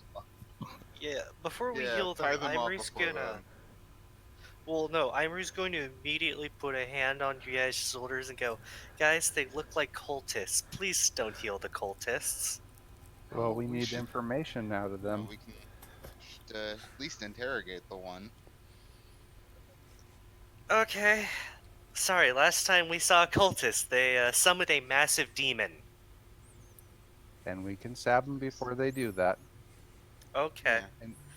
Ari's going to use her special paladin religious abilities and take a look at that, because, you know, paladins are religious. All right, make a religion check. 4. Man, I... Barth was right. This guy's got bad taste in tattoos. Imri's just gonna stare at you guys. Sigh very deeply. You guys don't know what you're looking at, do you? Hang on, you said it was like a I'm a modified paladin. version of a tattoo that we've already seen, right? Yes, the markings that you've seen for the Mouths of Madness, it bears a lot of resemblance to that, but there's enough changes to it where it's not identical. It's enough where you can recognize that, but it's changed enough where it doesn't seem like proper for that. So it looks so. It bears a lot of similarity, but at the same time, there's a lot of differences.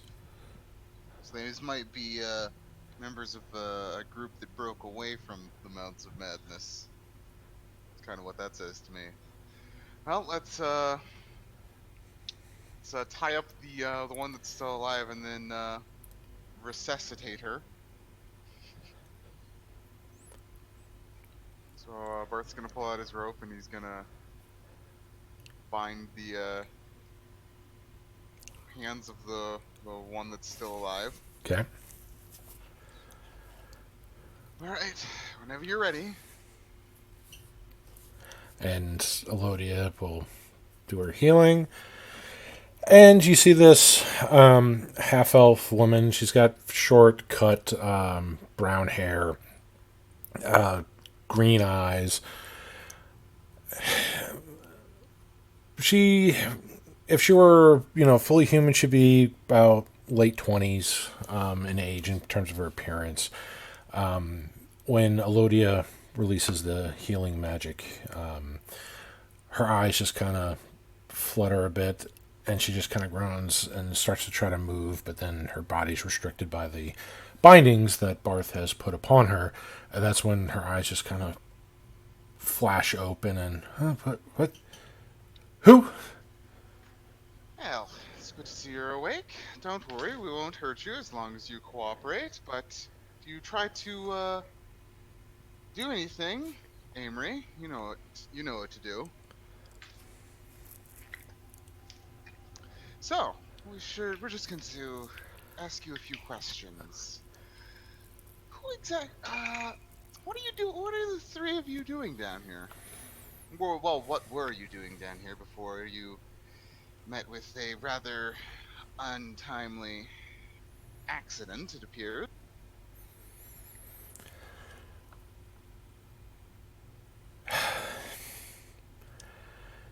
Well, she's kind of looking at the two bodies, and she looks at him. She seems pretty sad, almost kind of teared, and it takes her a moment to kind of snap out of it, as you're asking your questions, kind of getting her attention back.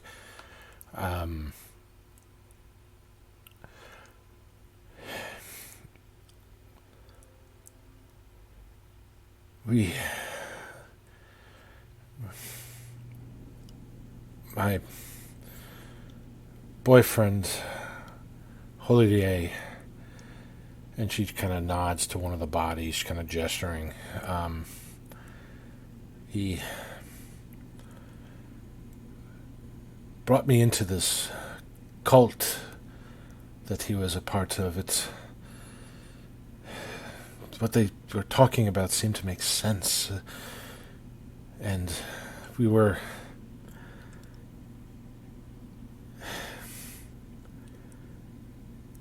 This whole thing's crazy.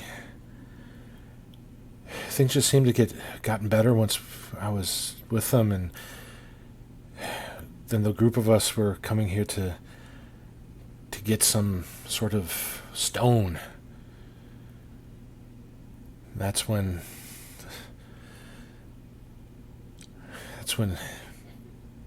Cephia and Arno, fucking traitors, attacked us.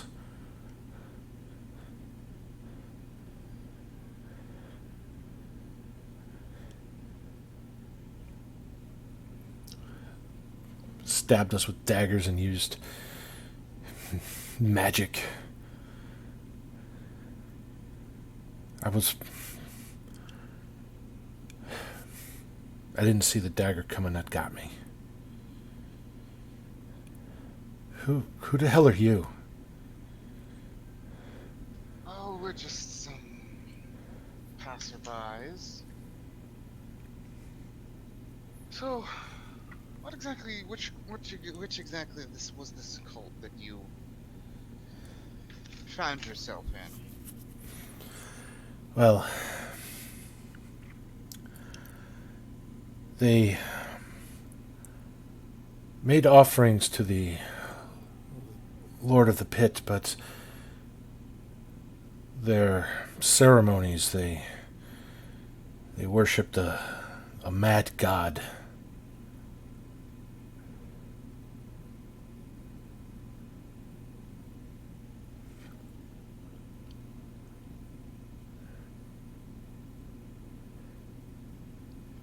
They worshipped a mad god, you say? Yet, the text's name says Zamir, but I don't know much about these things. But I do know that they could call forth these things from other worlds, horrible things, and they do their bidding.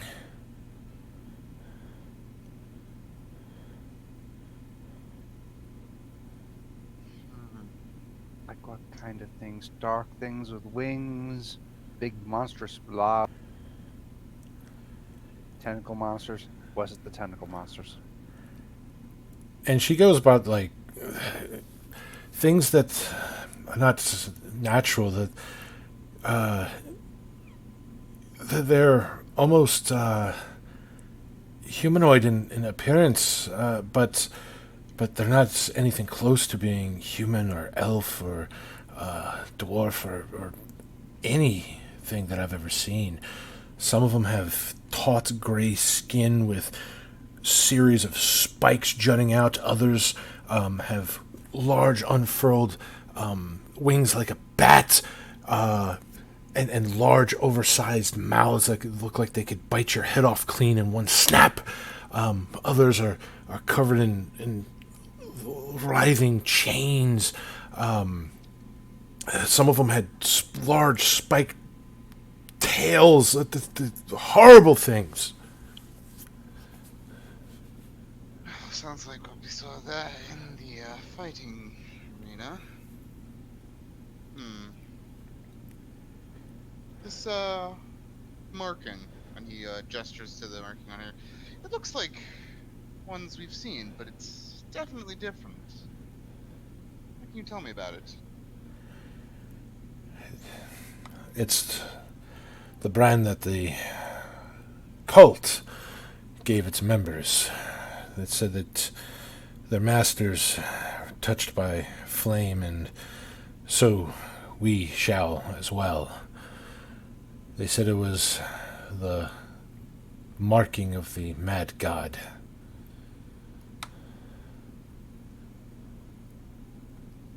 Okay, Ari just kind of snort.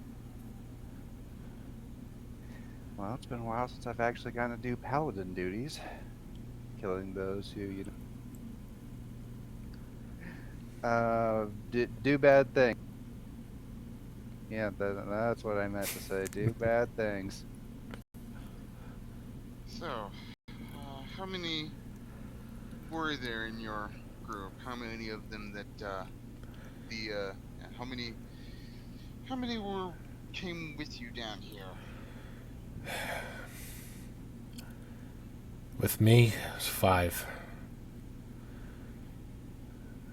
There was Olivier. There was Kaeth, Arnaud, and Cephia. And seeing as how Arnaud and Cephia's bodies are not here, I know who betrayed us.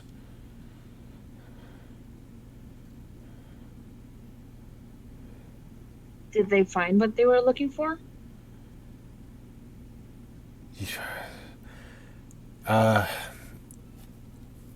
If you're talking about that strange cyan gemstone, then yes.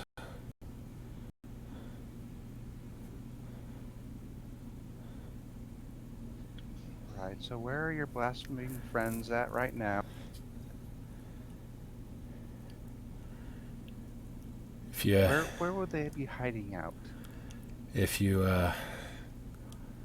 help me out of here and promise to let me go once I take you there, I'll be glad to take you there. And if you plan on doing them some harm, make sure you twist the blades in them when you take them down.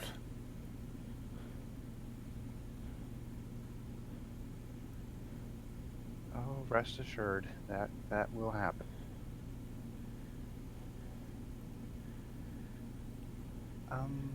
Just one quick question. Why here of all places?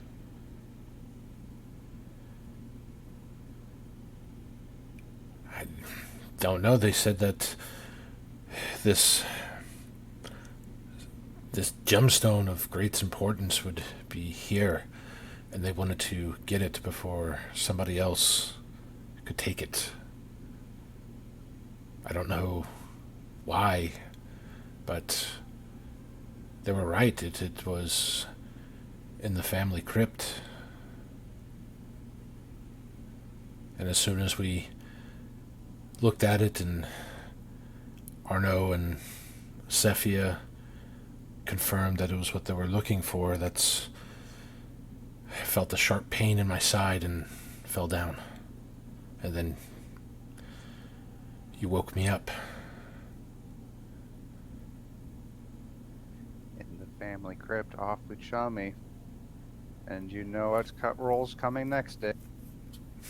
A 13 insight.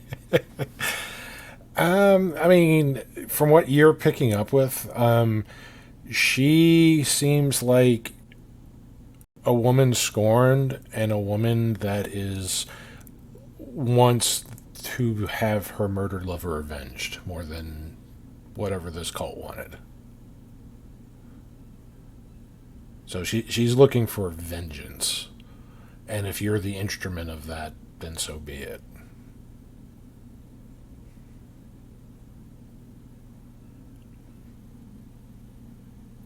Well, guys, no time like the present.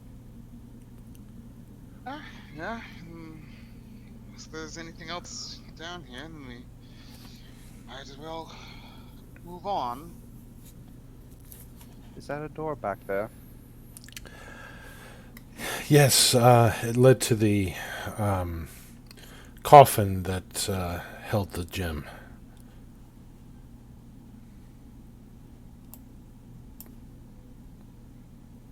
Well, Aries gonna just poke her head in real quick, take a look, and then come back out. Okay. The coffin is closed.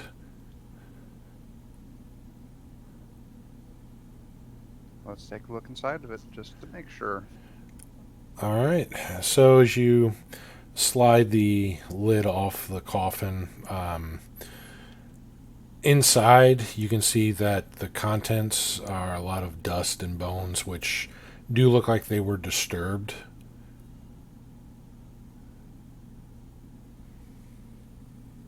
And whoever this body used to be has been decaying for quite some time. Aries gonna shriek before darting out. Spooky skeleton! Some paladin you are. Well, doesn't appear that there's anything else here, so we should get going then. And Berth will untie her bonds. Amory, you keep a close eye on her if she tries to. I doubt that she will, but if she tries anything, you know what to do. Let's get out of here. Okay. And Ivory pulls out her dagger. All right. So, just grouping your tokens here. So, having her, freed, she doesn't try to run from you, and she begins taking you through out of the graveyard, and where she's leading you to, and she'll tell you as she's going there. You seem to be going towards the ring ward, and she tells you that the cult had a place out there in an old windmill.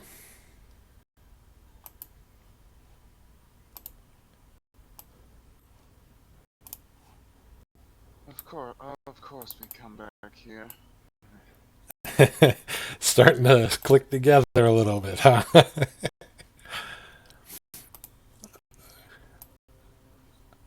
All right. Fine. See, we're gonna go take care of all the blasphemers. So many blasphemers, huh? I'm so excited. All right. So Summoning demons is bad. I have to go to the bathroom real quick. I'll be right back. sure. Yeah, I'm loading you guys on the next map here. I got to reveal some things, so bear with me. In fact, let's see, what is it? It's 3. In fact, while I'm doing the map reveal, if anybody wants to take a quick break, get some refreshments, bathroom, things like that, this is probably a good time for it. So those. I will be right back. Yeah, it's a good spot as any. Seemed like it. Lauren had the right idea. So, all right, I will start revealing the map, and then I will also go do some stuff real quick and be back in 5-10 minutes. Sounds good.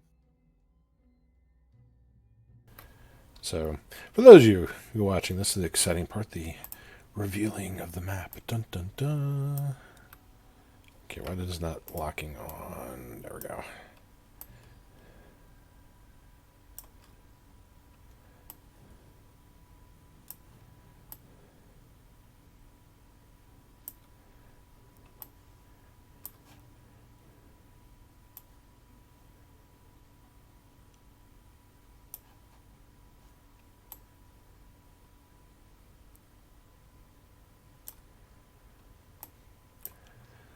Hope you joined the adventure. If you want to chat with us live, we play every Saturday, and we'll be more than happy to answer any questions you have about the edition, the campaign, best way to find games. If you want to join in some of our games, be more than happy to chit chat with you on that. If you want to join this game specifically, hop in on our Discord and just kind of introduce yourself and kind of chat with us, because we want to get to know you a little bit before jumping in and onto this game, which has been going on for many, many months. Let's see.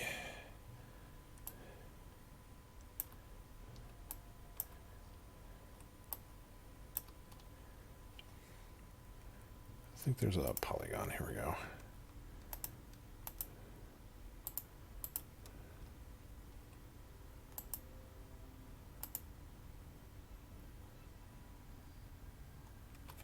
Let's-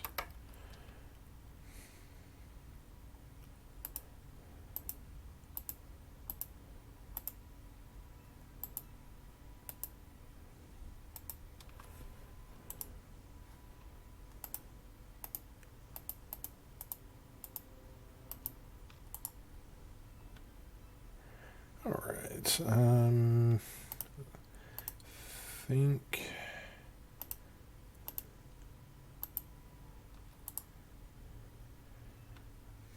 I think that's going to be about as good as it's going to get for this.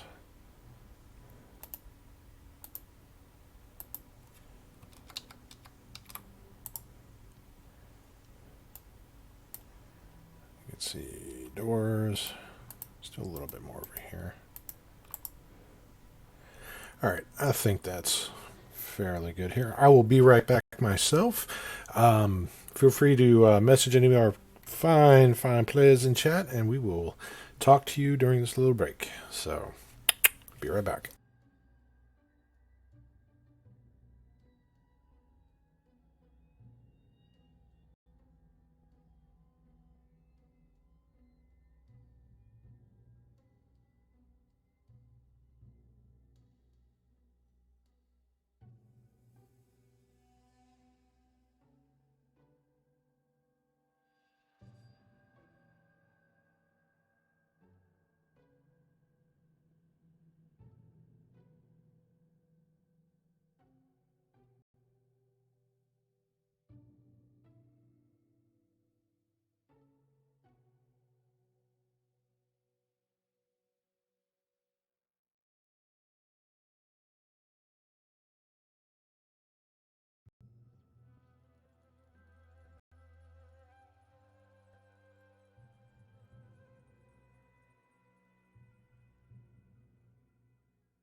And I am back.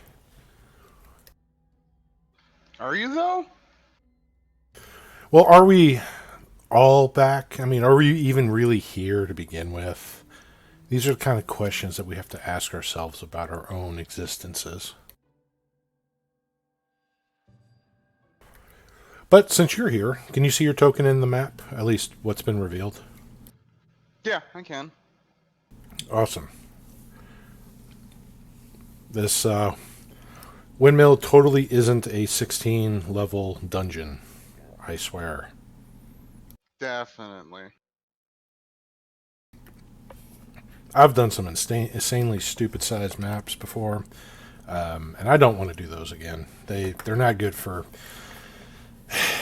players, not good for DMs. I don't recommend it. Just try to keep it tight, keep it simple.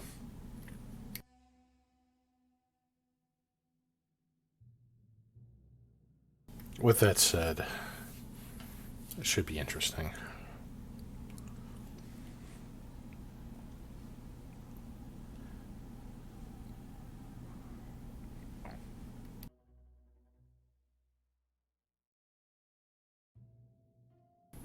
You doing all right this weekend?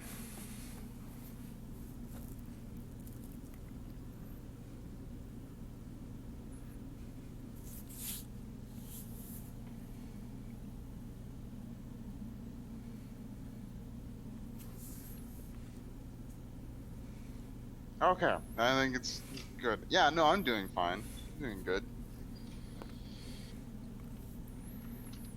Got my paycheck yesterday, so that's always good. Paychecks are always nice.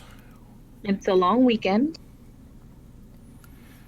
Speaking of paychecks, I gotta do my own personal banking after a session and get my monies to certain people's.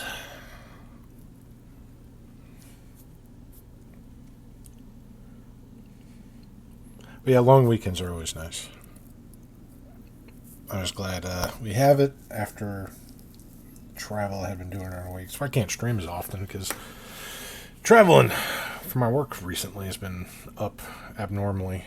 Gotta do it again next week, and sometime before the end of November, I'm gonna have to do it again, and may have to do it over a span of a weekend because they're closing down one of the offices in Houston and they're relocating to another office. So they're most likely going to do a lot of the equipment change over the weekend. So that ought to be fun.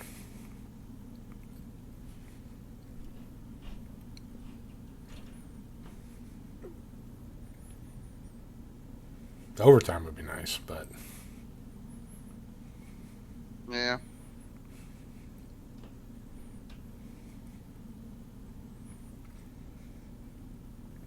shit, I take 16 hours of overtime.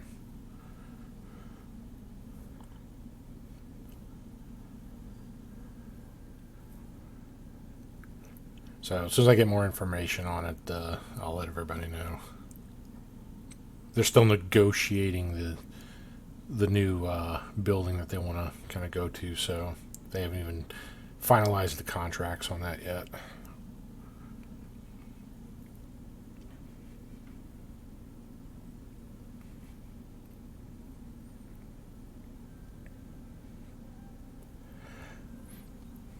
So I wonder how many evil cultists Barth is going to murder today.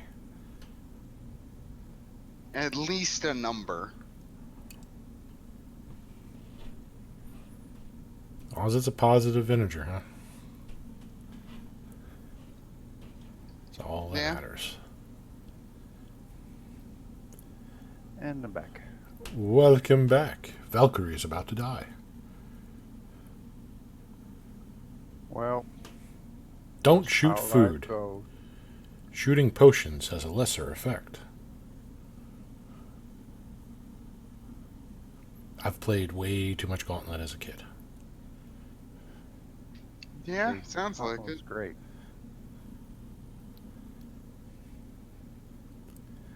That was like my go-to until Capcom came out with the Shadows over Mystaria.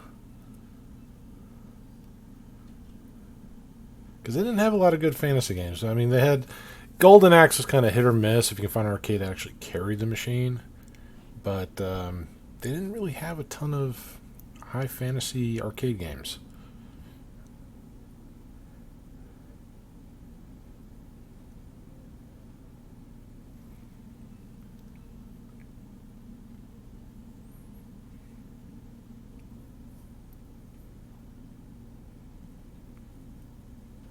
Still want to check out some of those arcade places that have all the arcades you could play for free for like $10.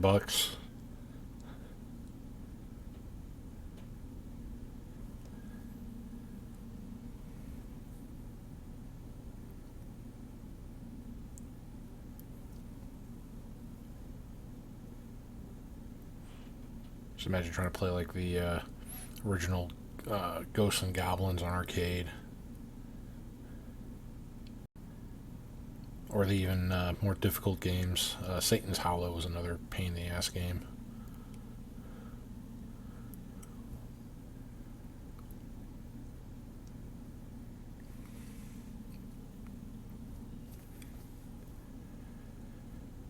I think we're waiting on Emery and Boggle still, which is all good. I'm you're here. back? Oh, you're just being an Elodia, just ninjaing. Hey man, I like playing my gacha games, and I sometimes just go dead silent.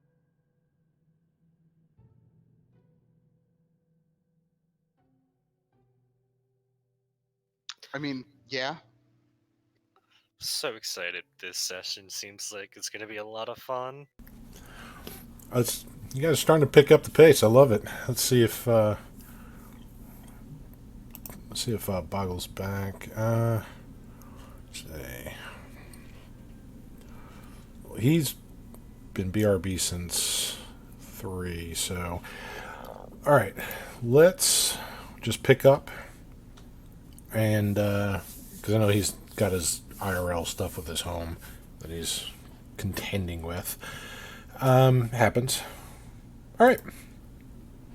So you've traveled to the old windmill that the cultist has told you that's where they've taken the stone, that the ones who've betrayed her have taken it, that they were using as a makeshift hideout. Sun is still out, though. It looks like it's going to go down in the skies. In the next few minutes, it'll start its descent. But you still have plenty of light outside.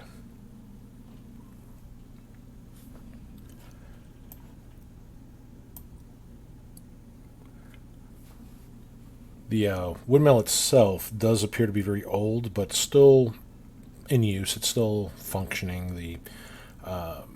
The arms of it still spin from the mountain airs that are breezing by it. Stone still works fairly strong, though some of it is cracked from the weather and age. You do spy 3 doors into the structure. All closed.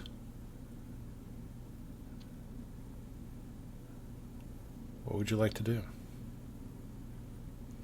Well, we brought along our dear sweet cultist friend, right? You have What's her name? her name, and I just closed the thing that had it. Valley.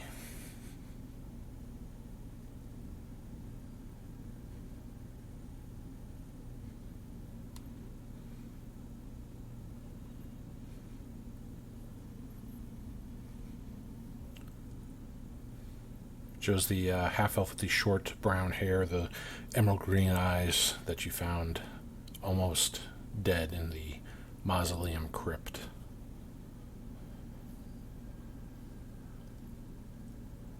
Are there a lot of windows in this windmill?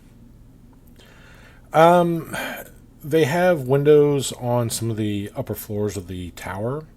Down at the base, they don't seem to have too many windows, or at least anything on the first area that you could really climb into. It's not designed to be a living space.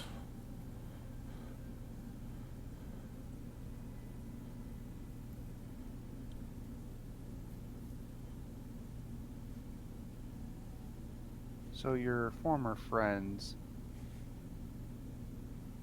where would you say that they would be hiding?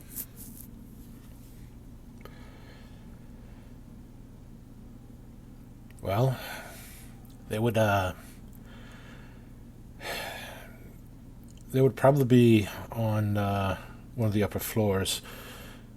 That's where some of the cult priests, that's where they would conduct some of their more private rituals, ones that required a little more focused. But there are others that are probably still inside, so I don't care for any of them. I just want to see Arno and Sephia bleed. Well, if they have the stone, I don't want to be playing chase them all over town. So let's figure out a plan to make sure they don't escape.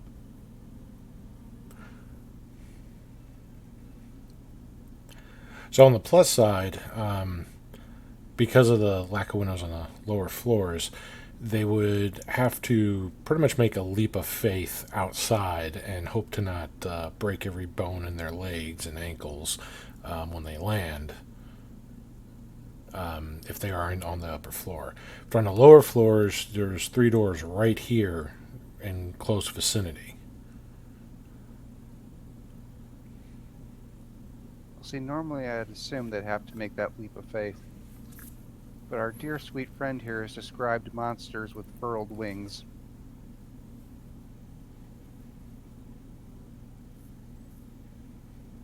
Well, Is there anywhere nearby Elodia can set up to properly watch the window?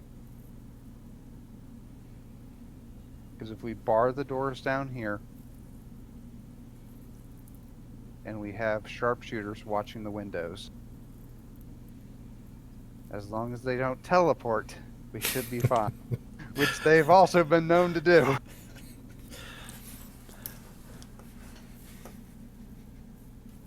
So what's the plan?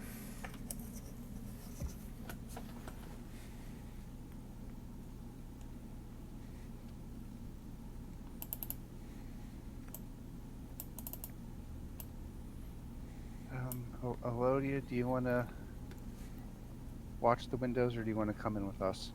I can watch the windows.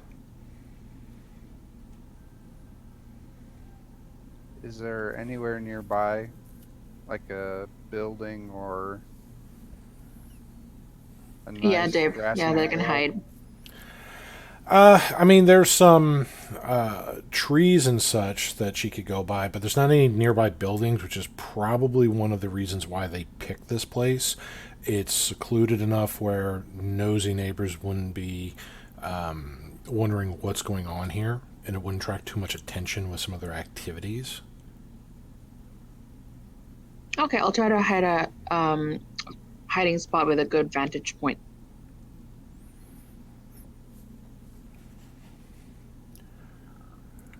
All right. Let's see here. And there's trees pretty much all over, but which side of the windmill are you going to pick your vantage point from? Basically, like east, west, north, south. Which side do you think, Ari?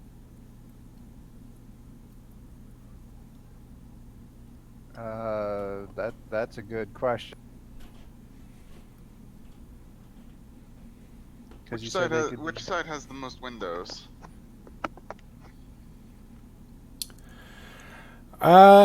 Probably, well, I wouldn't say the most, but has a fair.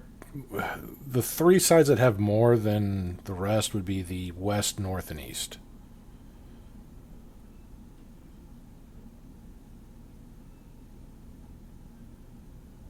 but the south has access to lower level like bits of the roof, so somebody could use the roof as a getaway if they went from the south.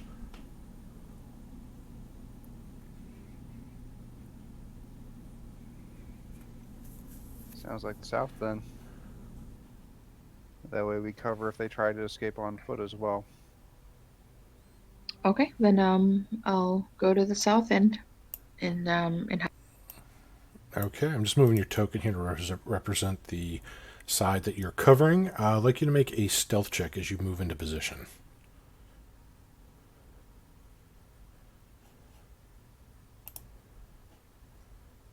24, all right.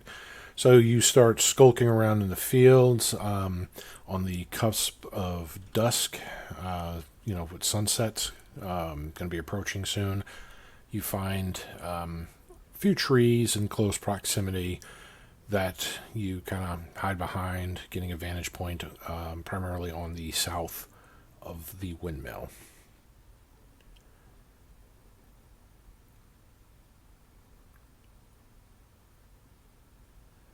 Okay, what about the rest of you?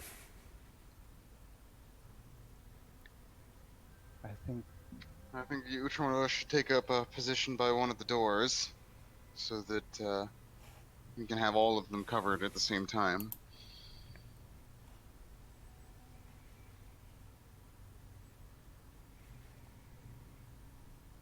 All right. I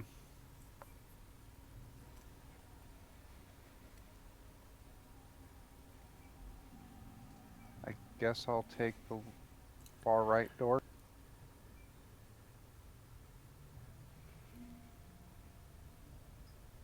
Barth will get the one down here. I really Fuck. got the last one. What I'm thinking is Boggle takes the middle one, and then you provide range support for whoever has issues. Alright, I'm gonna flip up my hood. Activating stealth. Love it. One of these days I'm gonna crit with it, I'm just waiting.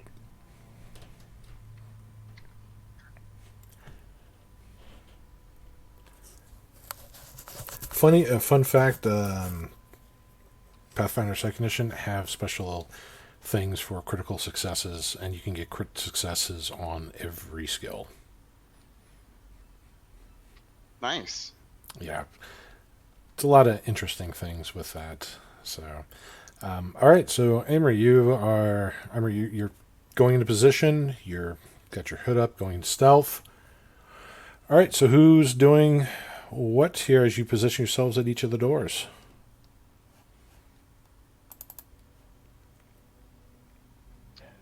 On the count of 3.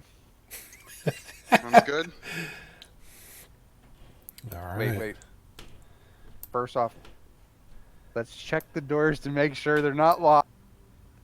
Yeah, okay. Good point. Good point.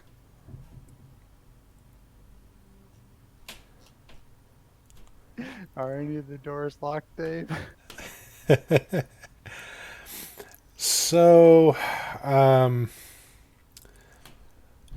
as you check the doors here, like at least your handle anyway, Ari,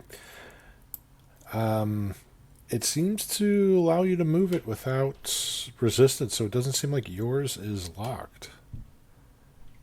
What about the other two? Barth, as you start moving yours, it doesn't seem to be locked, but let's see.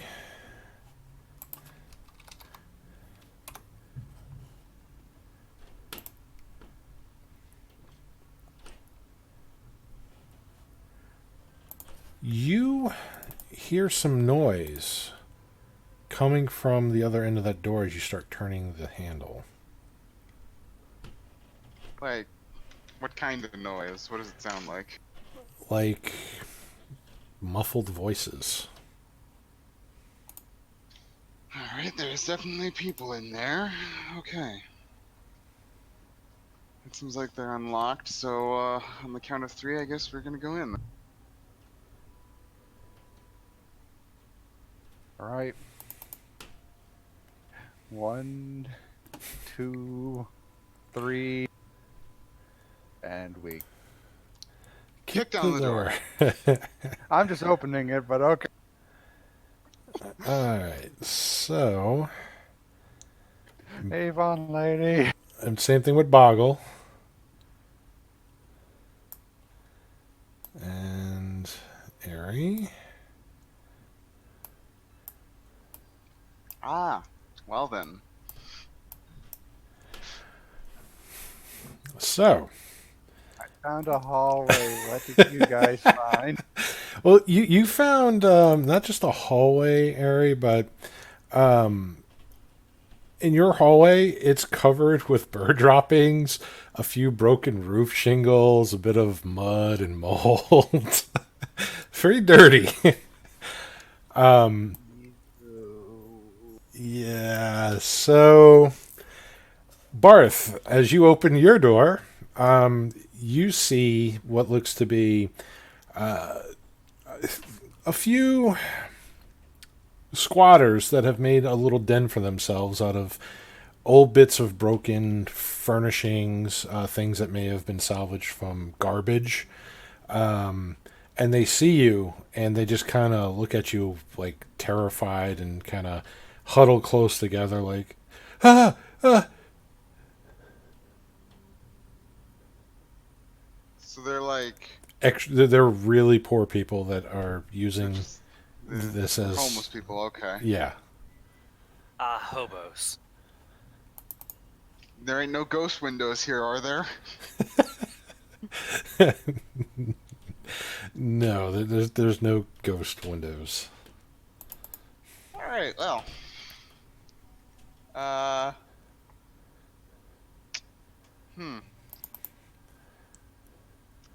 Guess Bart's just gonna close the door.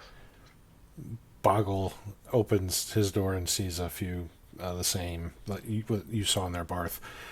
There's a bunch of stinky people huddling around some garbage in here, and a door. Should I turn into a bear and eat him? No. Bear's gonna walk over.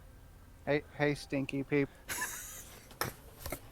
We're trying to find the not so stinky people. Do you know where they happen to be?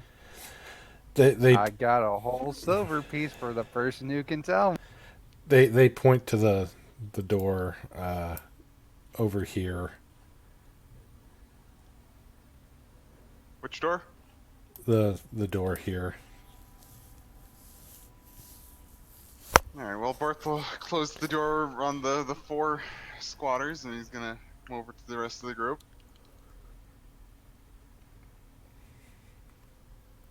So you say they're on the other side of this door. And are we sure about this? And they nod, kind of terrified. They claim the. I can't move my token properly. Could you put it in the room, please, Dave? Where are you going, Emery? The room that everyone else is in. Oh, that'd be down here. So, they claim the main mill. They let us stay here because we sometimes find useful things and they take them, and they let us stay here as long as we don't tell anybody that they're here, and they don't tell anybody that we're here.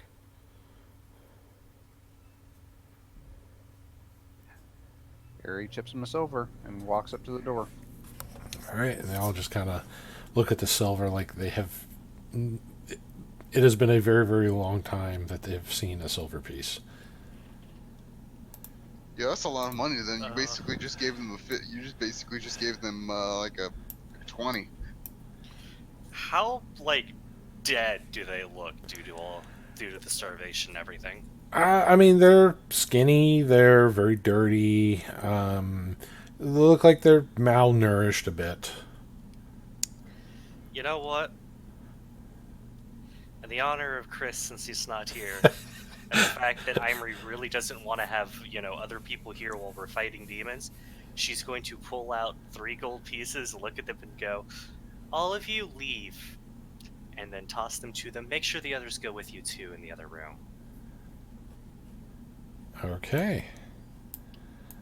So, with that... And then after they leave, she's going to look to the others and go, I wonder how long it's going to take until they're all arrested. Probably not long because they'll probably get sniped off by Elodie as they all leave.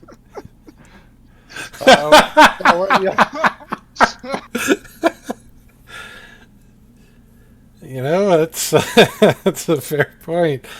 So, Elodia, you see several figures making a mass exodus from the tower, from the windmill, and you can see them as they pass the western extension from it, fleeing as fast as they can from it. What do you do?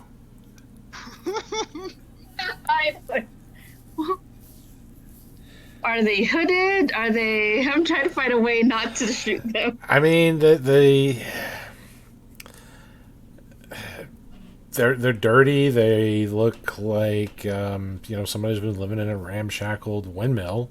I mean, you can't really tell too much more than that because you're at your far vantage point. Well, But you see several leaving very quickly from where your other companions were entering. I don't want to kill somebody. Well, okay, to be fair, that's the side that we were guarding, so, if there's people leaving that way, then it probably is because we're letting them go, so, Yeah, wait a few seconds. If nobody goes chasing after, Well, that's true. That's true. Like, do I hear fighting, or they're just running? Make a perception check. You hear the pitter-patter of rat feet, and so you think there's fighting. She starts shooting arrows into the crowd of hobos. You don't hear fighting. You just see these several people just run as fast as they can from the windmill. Wait. Are they running suspiciously? Is anyone gonna try to tell me that they're innocent people? Oh no! Imri's and I have been thinking about it. Yeah, the rest of the group is Sorry, way going too into far the away. hallway. yeah, we're going forward. So, what does Elodia do? Does she start shooting them? Well, I mean, thinking about it is like there's too many of them. No one's after them. No one's shooting at them. So I'm guessing I'm just gonna. I am gonna try to go towards where everyone was and just, take a look and make sure everyone's okay. Just see a lot of dead bodies. See Ari running out with a sword. Elodia, why did you let him get away? Well, they're running. I can still shoot them, but I just want to make sure. All right, so you're going from the south side to the west side.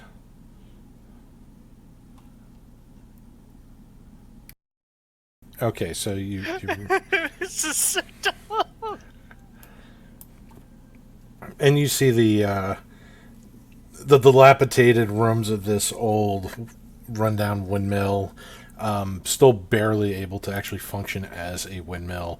You see the trash, the furnishings that are in here. You see the doors that were opened.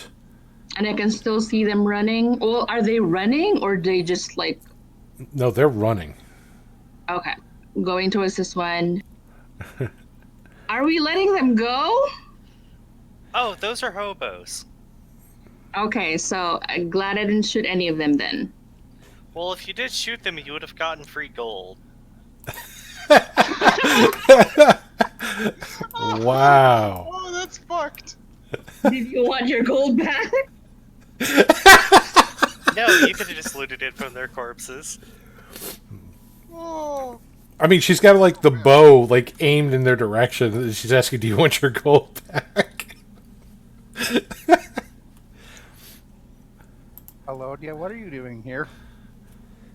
Well, there were like a bunch of people running, and no one's you let after them them. get So away. Which is good. okay, good. Should I go back or just? Although to be fair, they told me that door led back to this door. So you, Well, no, there's more in that hallway here. I'm still revealing it in between laughing at the predicament. Imri's just gonna signal to Boggle and Bart. Come on, let's go, let's go. I want my silver back.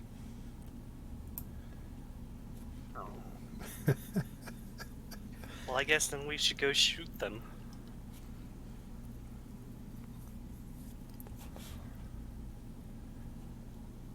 No, we gotta get back to work.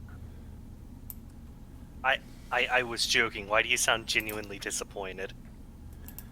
I found 'Cause- stairwells. Because she's generally disappointed.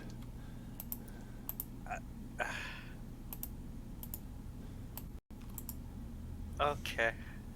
What is she a paladin of? Imri just mutters this to herself right next to Boggle and continues walking forward. That is a question many, many, many people have asked. No, that's a question many people have not asked. Well, she hasn't really given a straight answer on that either. Wait. Okay. Yeah. All right. So, moving up in the bird dropping infested hallway with the mold and the mud. Barth, you see the hallway extends a bit to your right there. And there's more bird dropping encrusted steps leading upwards on the west there, Ari.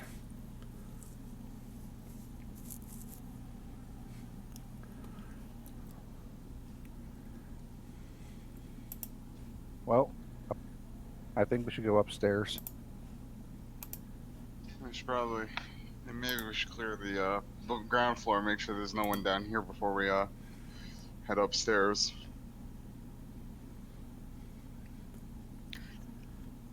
Shouldn't we bar the doors? Which way do the doors open? Which doors are you trying to bar?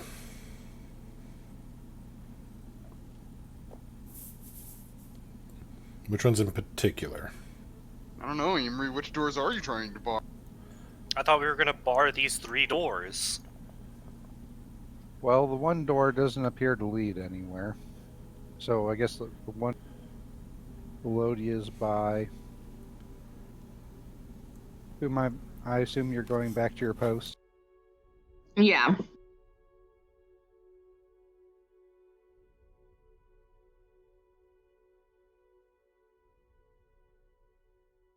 Well, the thing is, I don't think we have to bar them if there's only one stairwell. So let's make sure there's only one stairwell. Yeah. Because we can just, put a bear on the stairwell. So yep, Bart's gonna peer down this hallway. You go check that door. All right. Is the door locked? No. No, it is not. Let me tell you what you've won as you open the door. I pull out my crossbow. Actually, It's a no, I pull goat. out my dagger You win and a I goat. open the door. Behind door number 1 is a goat. Now, would you like to switch from door number 2 to door number 3? Oh, there's just more homeless Oh people. god damn it, I found more hobos. Oh, wow. All right. Well, Barth, as you open your door.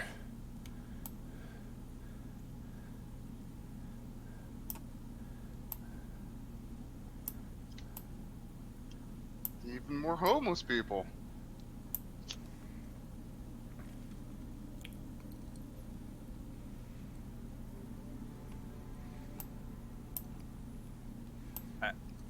Hi, who are you people? And they kind of freak out a bit as you open the door. Um, uh, um, we stay here. We don't bother you. We don't bother you.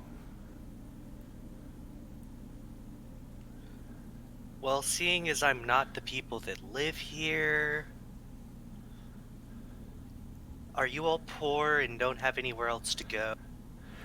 By their smell, their bare feet that are filthy, the trash and the ramshack furnishings that are in here, they appear to be more squatters. Jesus Christ, this is worse than fucking, Oh, this is worse than the world of the Flex Toads. There's more hobos. Alright, Nothing's worse so... than the world of the Flex Toads, Salika. Nothing's Okay, worse than that. right. So she's gonna pull out a few silver pieces this time and hand them over and just point towards the door and just go, just leave. Birth will do the same with his group of hobos. He's gonna pay them to get. Leave. So again, Leave, hobos. Lodi sees another mass exodus of homeless people leaving the old windmill. It's like Moses and the Jews leaving fucking Egypt. Well, You want to keep opening doors? Is there another door? I see 3 of them. Yeah, it's probably more squatters. Is it fucking locked? no, it is not. I open the door. This time I just have a handful of silver in one hand and the dagger in the other. Oh my god! Are you guys also squatting here due to the niceness of the people that live here? They just kind of look and nod, and they look kind of in fear of you because they don't know what you're gonna do. Fucker, have some silver. Get the fuck out. Holy shit! Wait! Is Hey there guys, more of you? Welcome back. I apologize, but I have to go. All right, man. Don't worry, you're getting to avoid the hobo exodus. I'm sorry. No, I feel bad, but I have to go. It's all right. You haven't It's eaten any fine. hobos yet, so you hadn't had your hobo stew. Okay, and hopefully these interruptions won't continue. I'll see y'all later. It happens. Don't worry about it. Bye. It's okay. Bye. All right, It's a good thing that we record these. Yeah. But she pulls one of the hobos to the side. Are there any more of you? Well, she tells you that pretty much the first floor is where a lot of them are allowed to stay, but they're not allowed to go upstairs. And that from time to time, the people that they describe as, the cultists, the robed ones, like you, who are, hooded and, cloaked, will come by and basically see what they've gathered, and, as long as they have something of use for them from time to time, they let them stay there. So they basically get some resources and things from these people scavenging about the city. Motherfucker. God. So Imri's gonna walk out. No more hobos. Well, there's 2 more doors. Let's see if Harry Potter's under the stairs. All right, so Barth, you opened that door there. This room looks like some of the upper chamber to this room had collapsed under its own weight, and a lot of the rubble here is just from the top floor. There's still some floor on the upper floor, but it looks like it's very weak. So, like if you were to walk above this, you'd be plummeting in here and impaling yourself on some of the rubble that's on here. So it's the gravesite of some of the hobos. Possibly. As for you, you have discovered a new stench, a terrible stench, because there is nothing more than a hole in the floor here that looks like was being used by every single hobo in this complex as a privy. I should have just killed them. And she's just gonna shut the door and walk over to it. Well, it seems like all of them.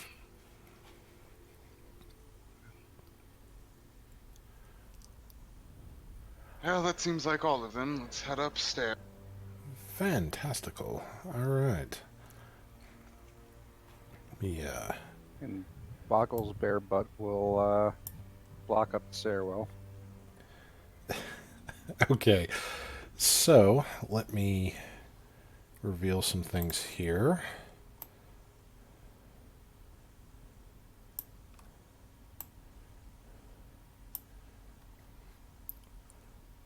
If this will let me do, Why does Reldon have so many hobos? because it does. Because it's a city. Cities have large homeless populations. Now I'm starting to wonder if they also have just as large of an orphan population. I could just start Probably. a fight pit. Probably. That's fine. See, we've got the inn with the orphan population now. It would at least be God as damn it would be at least as popular as the broken sword or the crossed swords or whatever. Yeah, the cross swords that had the illegal fighting arena underneath where a giant demon was summoned that leveled the place. Yes. Yeah, it's gone. So there's a new niche in the market to fill. Exactly. See, you understand. That's an Maybe entrepreneur the guards right will there. also enjoy the sport of watching orphans fight each other. Also true. Probably, yeah. Okay, so coming up the stairs, it begins to open up to a much larger area that it seems like this is the concentration of where all the bird crap was coming from, as you see and hear lots of birds in the rafters in this area. They're just kind of cooing and moving around. You hear the fluttering of wings as you, the flapping of the pigeon wings as you enter up here, trying not to slip on the bird dropping encrusted stairwell.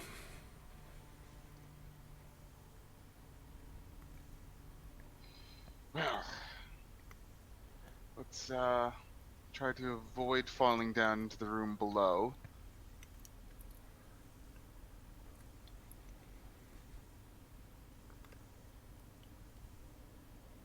Which of you wants to go first? I will. Well, I also don't really make sound while walking, if you'd like me to go. Sure, go ahead then. All right. I peek my head around the corner. Okay. Let me tell you what you've won. A brand new car! No. You... 15 crossbow bolts to the face. Yes. A boot to the head. So, My favorite. peeking around the corner, you see what looks to be an ancient millstone. And it lies underneath a jumble of debris. That includes machinery in its various pieces, which has collapsed from the roof. There's a lot of dust and cobwebs that cover most of the millstone, but not the areas around the millstone.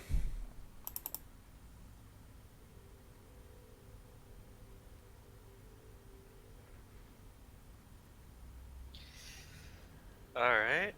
Well, it looks like it's clear here. And there's more doors. How many homeless are you going to find? Hey, Miss Cultist lady. Has she been with us the whole time? I thought she would. No, once you guys went inside, she left. Yeah. Oh, Yeah. but why'd you guys let her go? Alodia. Well, like, Lodi, you should be shooting everybody who flees from here. All right, so we have 3 doors, and there's 3 of us. Yep, there are 3 doors down. I'm trying. Let's not go in that door. That door looks like it would lead to the area that has the collapsed floor. I'm gonna pull out my knife and my crossbow. Well, this door probably leads to where Lodia should have the most protections. Actually, no, Barth, you open this. That way, I can surprise them as they're attacking. All right. Sure. All right. So we're gonna. We're gonna open the door. Okay.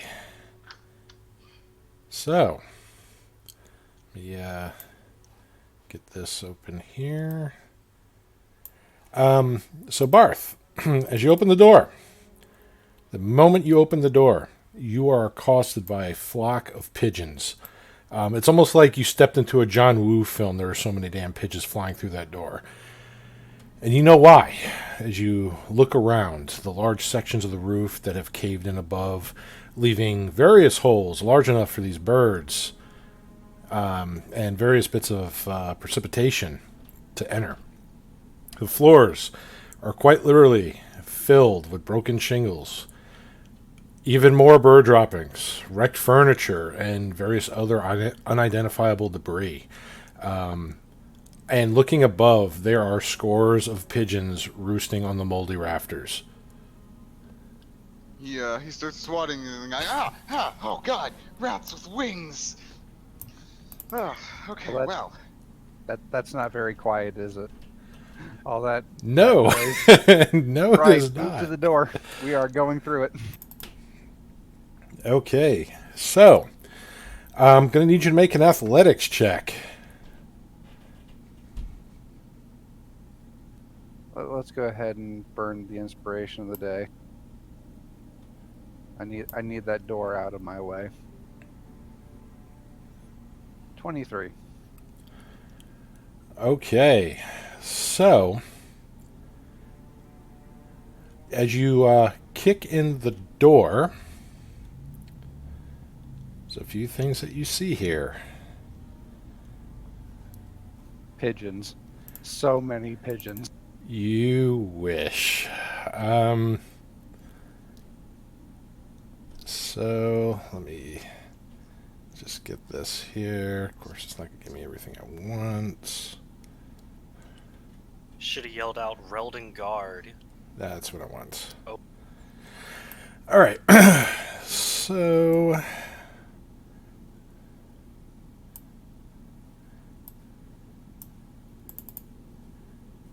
should I move everything here so I can reveal?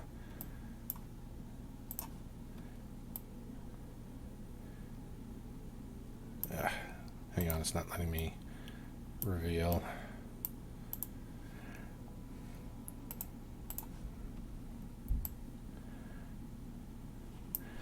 Okay, so some good news and some bad news. You see 2 cultists there, dressed similarly to the ones that you found in the crypt. However, you also see 3 beings that have kind of a pale, purplish, almost like a lavender-colored, leathery skin that are covered in various spines, and a tail filled with more bristles and spines. Very large, leathery wings, and they seem to be carrying these like pitchfork-like implements. And the spines seem to be smoking a bit, almost like a little tail wisps of like black smoke. As you're kicking in the door, and I mean your foot just like shatters, just boom, breaks the lock. You see one of the little creatures next to an open window with something in its hand other than the pitchfork that it has in the other hand.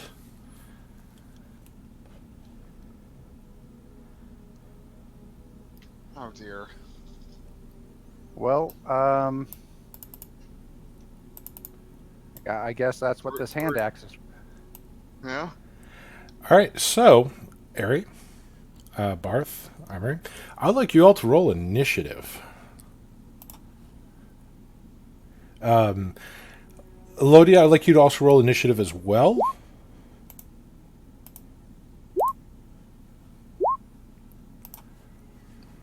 Nice. 18.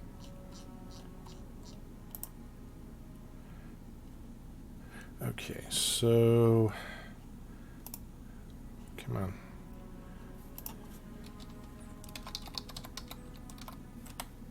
I know it's pointless, but Ari will yell for them to freeze.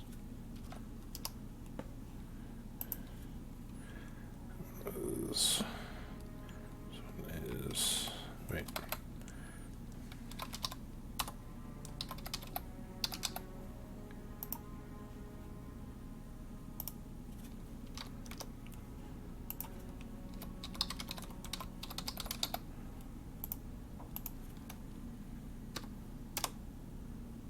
Well, I didn't do it. It just added another entry with that. That was amazing. All right, so we got Emery, Barth. I don't see Ari on here. That's who we're I missing. didn't add it. I'll re-roll it. But yes, 13. Bam, done. All right, so let's sort descending. All right, so Lodia, you don't see the creatures yet, but you are kind of holding anyway. So let's go here. On this turn here, the three creatures are going to start flying off out of the window. Elodia, you see three lavender-colored winged creatures. Exits. Actually, let me just check one other thing here, because they may do this before.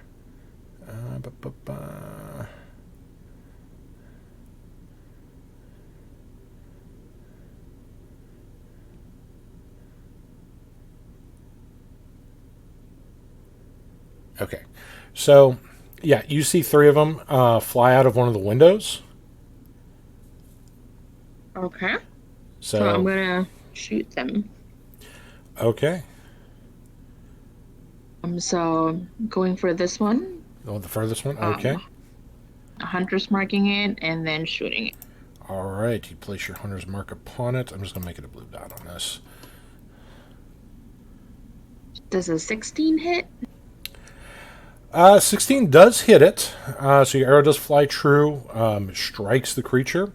So go ahead and roll your hunter's mark there. Perfect. So I'm gonna do another one.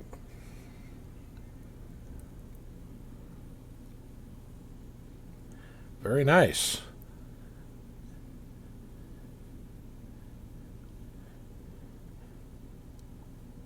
So as your arrows hit it, even with the crit there, which was a nice crit with the Colossus Slayer, by the way,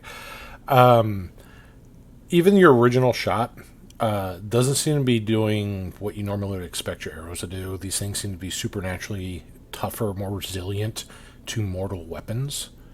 So they don't have quite the, they don't receive the full impact of the arrows. But with that said, let's see here.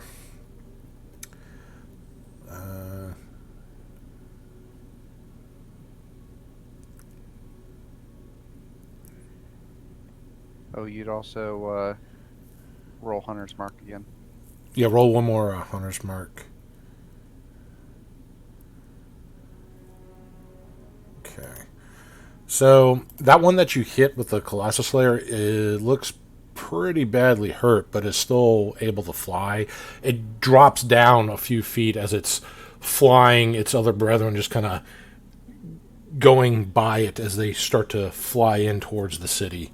Looks like they're trying to stay low, but still in the air. So they're not like low as in 10 feet off the ground, but low as in not 50, 60, 80 feet in the air where, somebody riding a Drake could spot them flying high in the sky. Yeah, how far are they from me? From where you're at, you're over like 120 feet away from the mill. Okay, then yeah, I'll just keep my eye on them and keep shooting and getting closer to them as possible. Okay, so you're in pursuit, essentially. Yes. Okay, perfect. How far are they away from the window right now? Right now, they are 80 feet from the window. I don't have 80 more, I don't have the other squares on the map here, but they are 80 feet away from the mill. Off the ground, they are about 30 feet from the ground. Well, I can't do anything. My spells don't reach that far, so it's all up to you, Elodia. Wait, don't you have Eldritch Blast? Yeah, what's the range on Eldritch Blast? 150, Oh yeah, I reckon? could do that. 120. All right. It's 150. Good. Yeah. So, with them flying high here, Barth, who had a fight bravely against the demon pigeons. Yes. The demon pigeons of the Now we Ringwar shall Mill. go- Now we shall go slay the other demon pigeons. So he's gonna This is true. You could consider him that. run up there, and can he see which of the demon creatures has the thing that it's the is holding the thing? Not with their back turned that far away. They all just look like a flock of spined, leathery lavender fiends, just all bundled together. Their spine tails just kind of flipping in your face as they're flying away. Okay. You can see one's got a few arrows in it, though. Well, then he's going to fire off Eldritch Blast at the one that has some arrows in it. Did I? Okay, it's really annoying how it doesn't keep the fact that I have it. Okay, is an 18 gonna hit? 18 is going to hit. It just likes So doing 8 the. damage. It likes trying to do the Yeah. damage before anything. It likes unchecking the attack roll box for some reason. Alright, so that's the first. I wonder if your blast, sheet's and then not set to do the auto damage for it. That might be the issue. Maybe. And then the second blast is going to hit as well, doing 7 damage. Okay. Yeah, I think that's because I'm seeing it says don't auto roll damage, so I'm gonna have it auto roll crit and damage on your sheet and see if that fixes it for you. So, can you just do a quick Eldritch Blast attack? See if that addresses it now.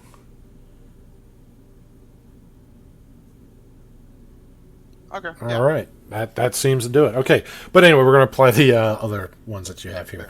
So, The 8 and the 7. since these are Eldritch energies, the blackened energies mixed with the dark green colors just kind of pervade from that supernatural arm of yours.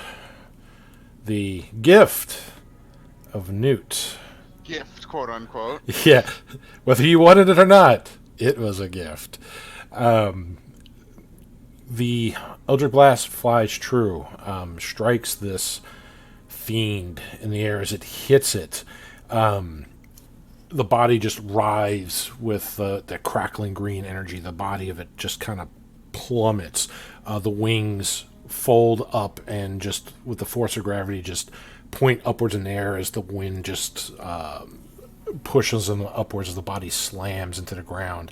As it does, you see the body kind of burst into bright flames, like orange and reddish embers begin to flake off of the body of this creature as the wind kind of carries the ashes away till there's nothing left of this creature's body.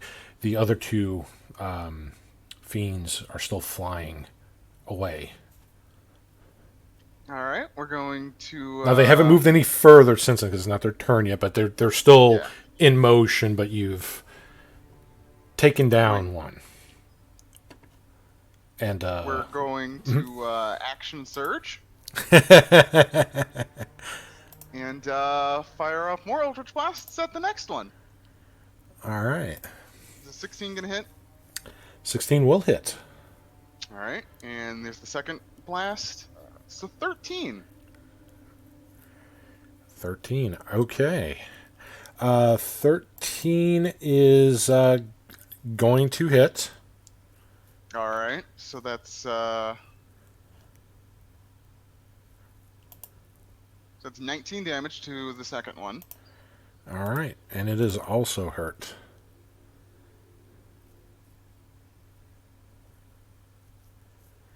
Okay. All right. Does that finish your turn?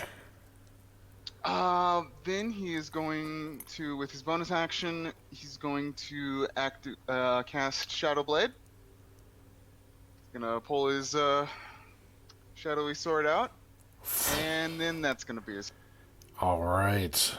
The blade appears in the palm of your hand through the eldritch energies gifted upon you.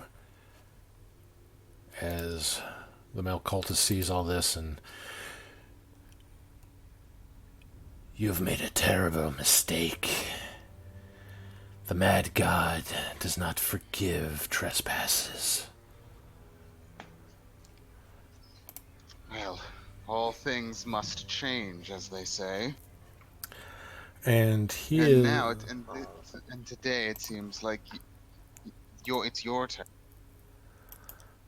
okay. So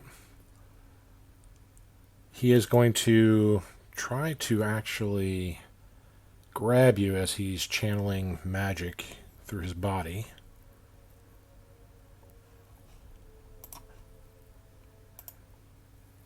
And he hits a 19. I think that hits your armor class. Let me check. I know you're close.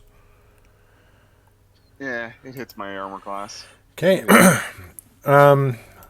Do you have any resistances to necrotic damage? I don't believe so. Okay. You're going to be taking 19 points of necrotic damage as he channels the energy through his body and into yours. Your skin begins to blacken, veins begin to rupture and leak this blackish ichor down the rest of your body. Some of the areas where it ruptures turns purple and just covered in sores as your flesh is literally rotting. Oh, well, that's unpleasant. So what, was that 19 damage? Yes.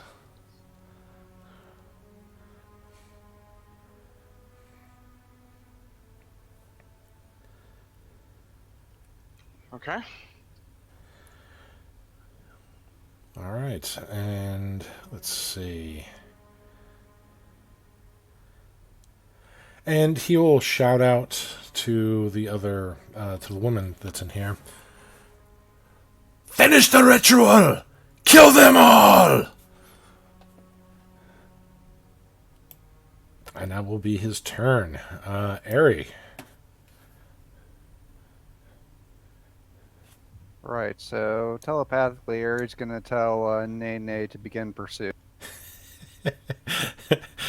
Yeah?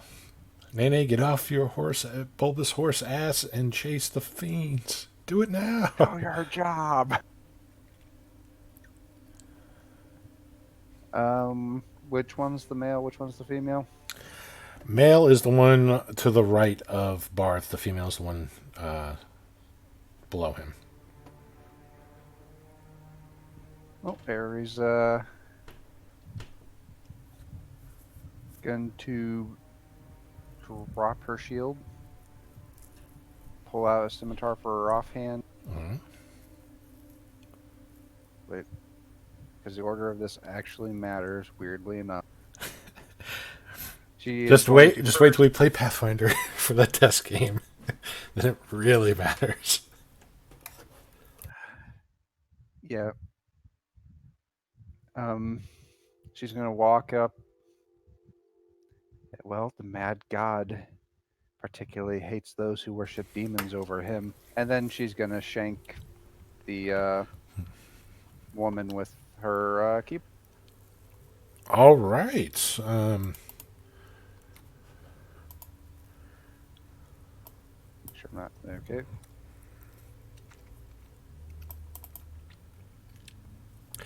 Yeah, 27's going to hit. Just a smidgen. Well, and for And- good measure, Though she is still quite alive. Now the 11 is not going to hit. So you do manage to kind of give her one stab, and then you try to go for the second, and she kind of parries it and moves it out just out of the way before you can pierce her again with a little dagger. then she's going to Nice drop. try, bitch. Oh, good. This makes this all the more better as she drops both her weapon and shield and pulls out Fury to light it up and put it inside. And because I do not like being insulted this way, we're going to go ahead and burn a first level smite. Is she a fiend or is she just... She is just an elf. Just a light elf. Come on. Well, five radiant damage on that 2d8. Yeah, that was pretty bad for the D8. All right, so Wait, since it was the only weapon in my hand, there is 2 more slashing damage on. well, that's gonna be enough to drop her as she falls over on the table with various candles, tallow, other instruments, and is just catching fire now. The cloak's burning. The smell of roasting flesh is filling parts of the nose with that lovely aroma. Oh, You know, oh these boy, motherfuckers my are favorite. Ares going to step, over and just kind of walk towards him. That murderous glare. And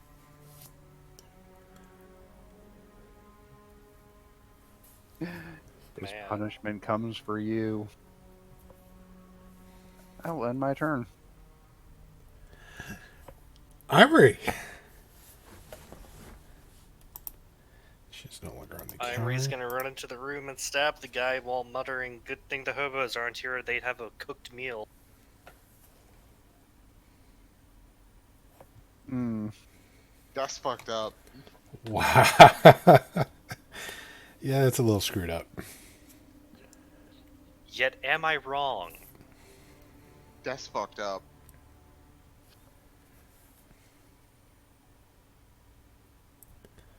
Well, 16 will hit. It's the dagger of venom. Pierces into the Yeah, cultist's I'm not using the midsection. poison effect, but wow, that is some nice damage. That is max damage.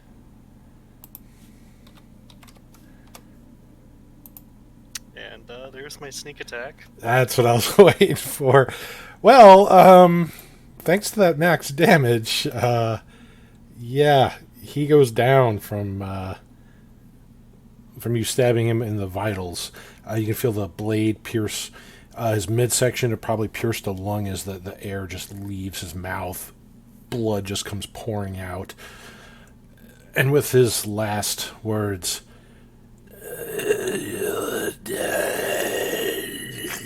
and he just collapses, like trying to as he collapses forward, he's trying to grab onto you, Amory, but like he can't get a good grip as you just kind of wiggle out of his weak grasp as he just falls down, drowning in his own blood.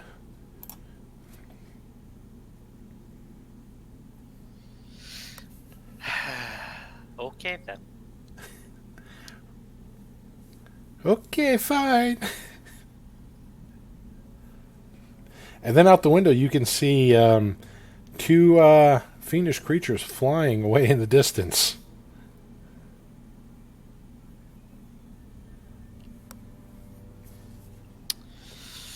Well, I can't hit those with my crossbow anymore. Good luck, Elodia! What's the range? Well, it's a hand crossbow, right?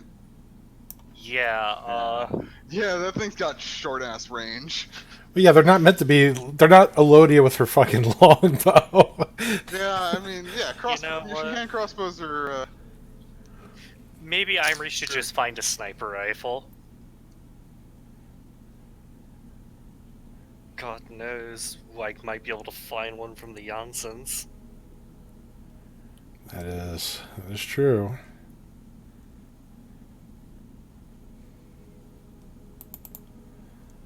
All right, so as we go here, you doing anything else, Imri? No. Okay. Then Elodia is going to be able to make another attack. Okay, I'm gonna transfer my Hunter's Mark to this one and shoot it again. The one that's wounded? Yes. Okay. Again, blue dot for your Hunter's Mark. 19 is going to hit.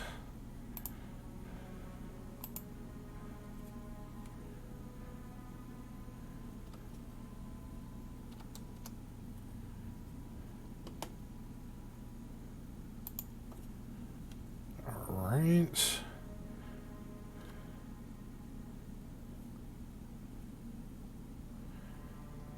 Doesn't Hunter's Mark deal magic damage? I mean, I know it's a spell. Yeah, that's not the issue. It's just that the Hunter's Mark's not doing as much damage. So per arrows, which do a ton more damage, that's what's getting reduced. So, Yeah. but with that second shot, that is enough to drop the other one here. And let's see, is that end your turn, Elodia? Yes, it does. All right. The last winged creature goes and seems to pick up something from the one that fell and flies into a nearby alley, cutting off your line of sight with it. Okay, but I'm gonna try to keep following it and just, Oh yeah, no, make that is fine. It's a shame that one didn't have the Hunter's Mark. Shame Well, Yeah. I get to I get to Alright. transfer it once the other one is dead, right? So As a bonus action on your turn. got it. So you've already done. So.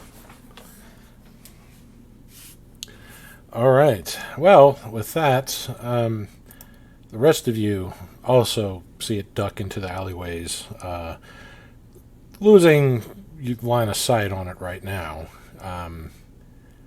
But you know where it's at. You just can't see it. What would you all like to do? Well, Barth is going to kick open this door. See if there's any other cultists around. You know, just making sure, because he didn't mention something about finishing that ritual, so, maybe interrupting it would be, assuming that it hasn't already been interrupted, probably be a good thing. It's not like he can get over to the alleyway where it was seen fast enough, so, hello, Pentagram, how are you? So yeah, this section of the conical roof here. Oh, good, it's actually a pentagram, it's upside down. Yeah. That's good. Good.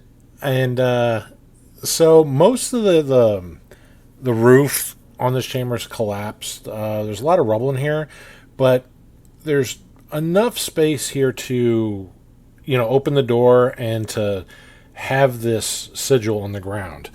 The sigil here has been created with various like red wax from candles, bits of lit tallow are around it. But that's all you see from this iconic symbol that is on the ground. All right. Well, what he's gonna do is he's going to break up the symbol, like disturb the like cut away some of the wax, make it so it's not completely whole. Then what he's gonna do is he's gonna pull out a stick of chalk from his bag, and then on the wall above the symbol, he's going to draw the symbol of Newt. Well, maybe that'll appease her. He caused change. He definitely caused a change in those two people's lives. Well, I mean, yeah, ending them does count as change. So While he's sure, doing that, we'll go with that. I'm going to pick up my shield, my sword, and how far up are we? You are up 30 feet from the floor here. So if you want to jump, I mean, you can. In Don't pursuit. worry, we're basically God. Yeah, we're basically gods, Harry. Don't worry. Okay. Wait, hold on. Did you actually? Yeah, Harry just flat out. So Ari. Yeah. So I rolled the 2d6 fall damage for you, Mm-hmm. and it's 12. Ooh. It was like 6. Okay, not bad, but let's put the other one 6. Shit. Okay, so it's It's just fine. 2d6. Yeah, because anything after the first 10, d6. Right, so Harry stands up, goes ow, and then just keeps running. Imri is gonna sigh, knowing she has to follow suit, takes a step back, and then yells out, "Fuck it," and she jumps up. All right. Yours isn't too bad. It's 7. Lodi is seeing her fellows just. Well, no, Lodi is already gone, so she's already looking at the creature where it went into the alley. So, all right, and Barth is all alone. Well, after he's disrupted the ritual and he sees the other two jump out the window, he's gonna shrug. He's gonna jump out as well. Might as well. All right, so let's see what we got for Barth. 8 damage. So as he lands, doesn't shatter his ankles. Does hurt a little bit as he rolls with the motion, but he'll live another day. So 8 bludgeoning damage. There you go.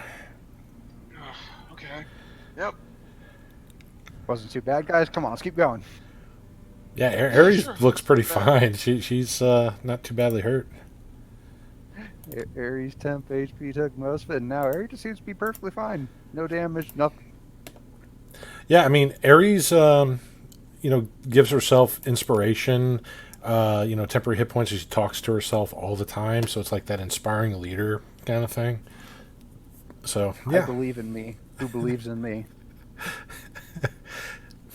I'm smart, I'm beautiful, and gosh darn it, people like me. All right. Let's give chase. Okay. And no one's gonna tell Boggle. Yeah, he's still in the tower. But Boggle's just guarding. So Imri's gonna call out, hoping that the Boggle with his special bear hearing ears, "Boggle, come on!" Oh.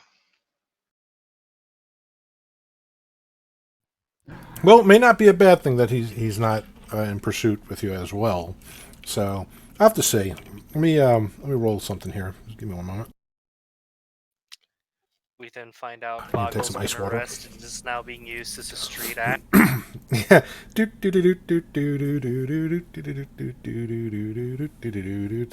Yeah, and he's just juggling, making all sorts of money. He got kidnapped by a group of Wizard Circus performers, and they use him as a freak show because apparently, him being able to turn into a snake is surprising to wizards. Sure, let's go with that. That'll work. All right. Yeah, so let me just get rid of some of these that we don't need anymore.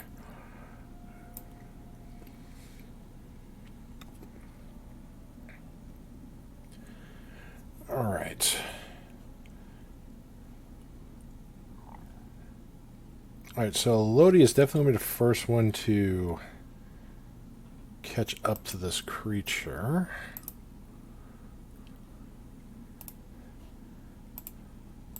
Just pull up. Oh, God, there's so many map changes. Hang on. Gosh, why did I think to send the horse off without me? All right, let's see. Don't need Boggle. Where's Elodia's token? Just gonna transport people on the new map.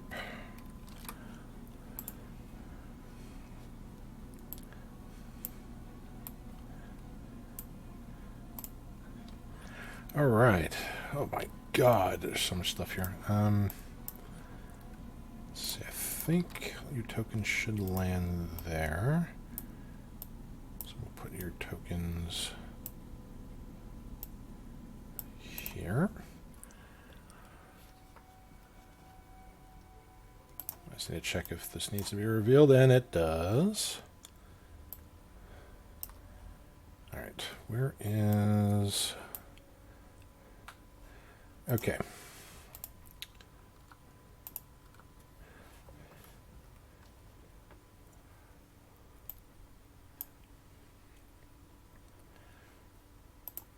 I am moving the map over, so it should be loading, but you're not going to see everything just yet because I'm still revealing the map here, so bear with me. I do apologize. There's a lot of quick map changes. Let's see.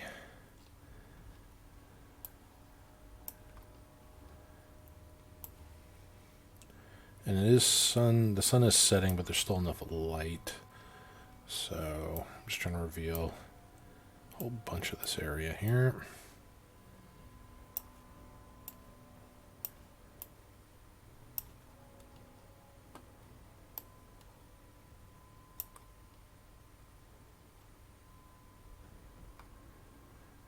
Let me check this here. Okay, good.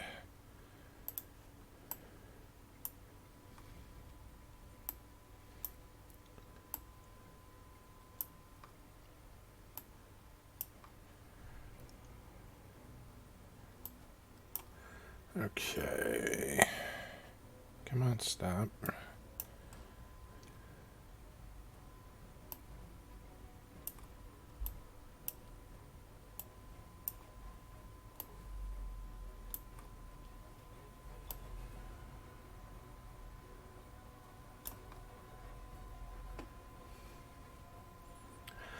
All right.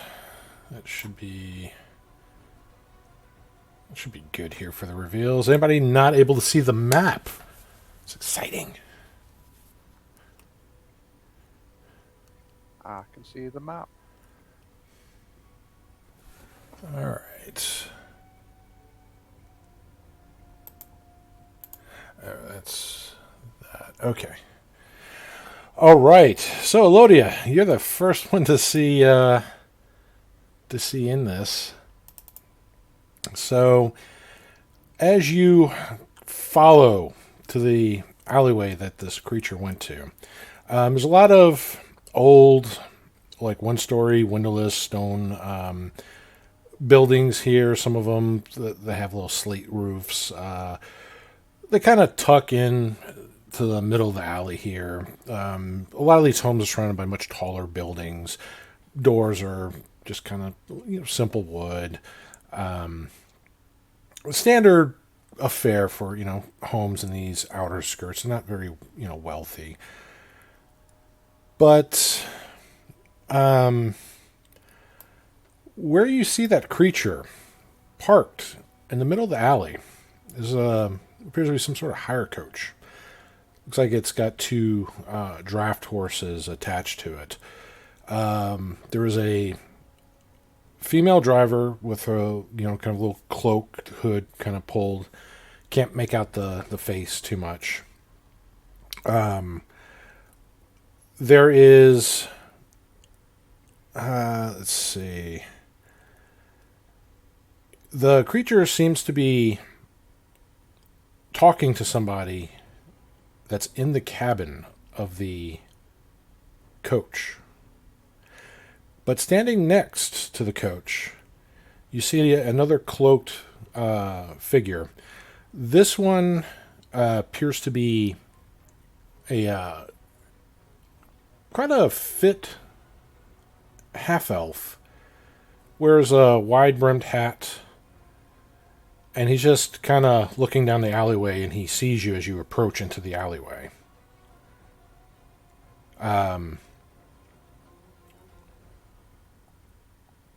So, as you enter Elodia, the man that you see with the wide-brimmed hat that's looking your way sees you and just shouts, "Is someone here? Attack!" And what would you like to do, Elodia? Well, did the winged creature hand something to the person in the coach? If there was such an exchange, you did not witness it. Kill the horses. Kill the horses. Okay. I'm gonna shoot the horses then. Sorry, Boggle. Yeah. Because let's be honest, if the horses can't move because they're dead, they can't get away as fast. Okay, so shooting Yeah. one of the horses.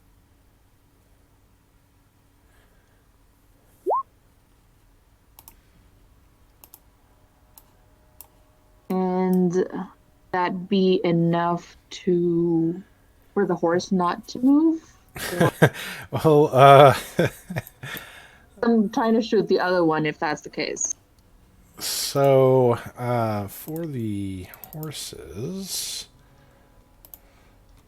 Sorry, Ari. Well, maybe Nene And- should have stopped and the horses. Boggle.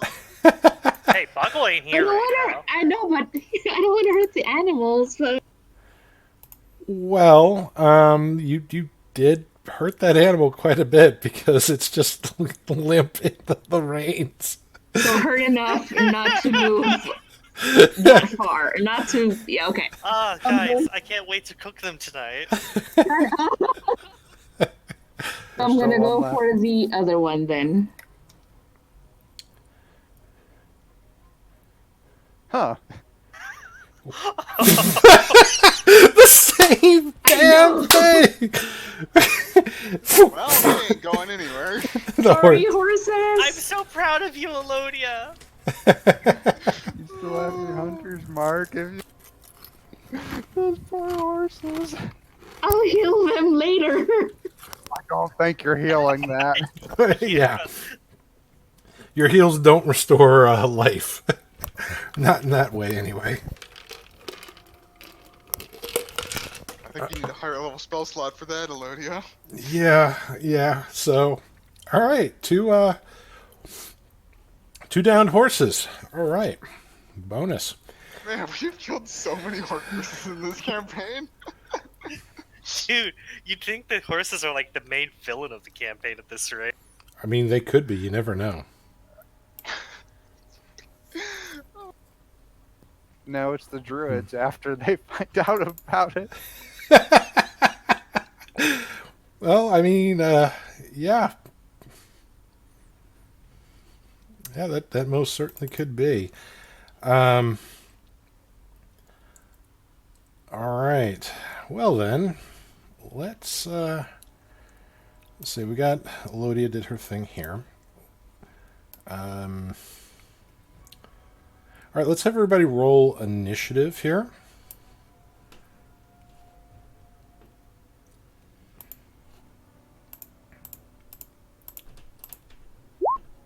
It's not too bad.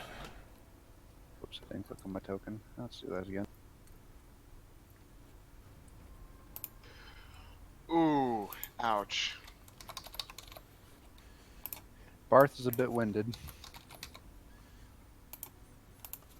Well, you know, Barth, why do you look like you're about to puke up your lungs? well, maybe it has something to do with the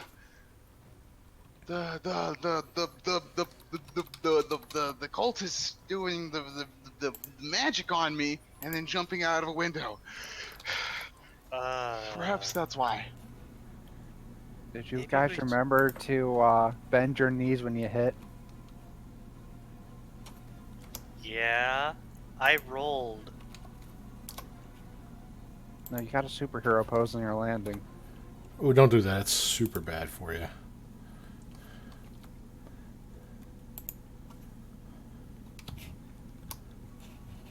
It's fine. Just believe it. Okay. Why is it not ordering? Then why didn't she do the superhero landing? Hmm? She did. You just didn't see it.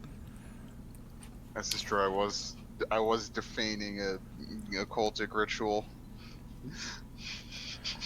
All right. So, Armory, you're trying to run up to where Elodia's been moving to. You'll get to where your token currently is at the end of your next turn when you finish your double move. So, all right. Just check one thing here.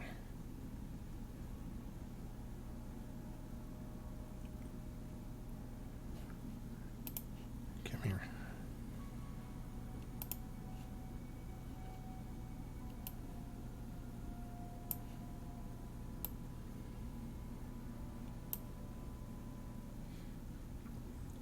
So many things going on here.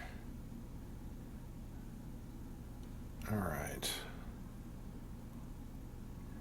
Okay. So what you see, Elodia, is flying out of that coach now. And I'm on the wrong layer, so I can't get them. Come here. Go to GM layer. Gotta move them over a bit because it keeps selecting my coach.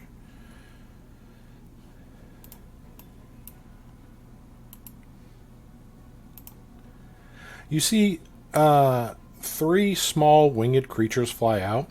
They look almost like miniature versions of that purple one, only they're more of a bright red, hooked nose.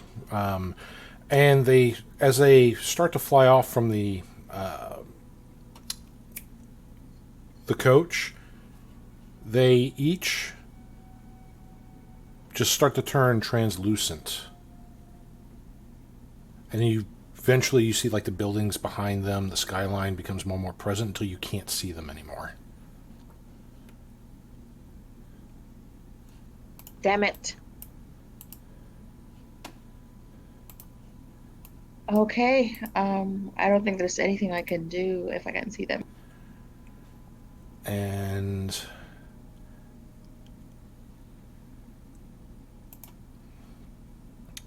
coming out of the coach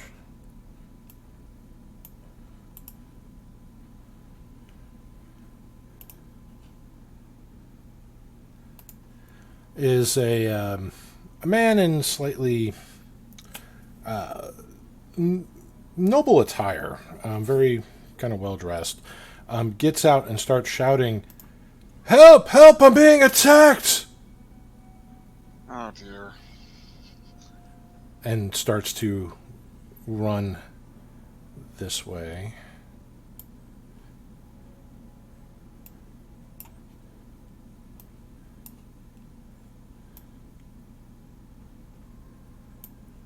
He's over there. Still on the map. All right, Elodia, it is your turn. So after he yelled for help, do we hear people like trying to get out and help? Make a perception check.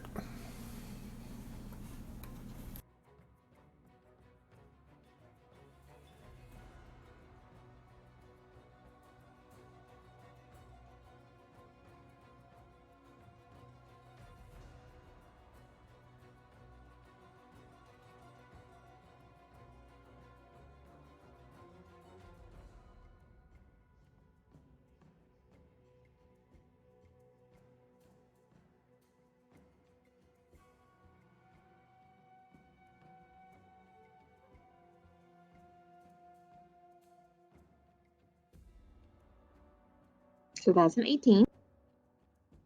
Oh, okay. So my thing wasn't transmitting. Okay, let me try this again.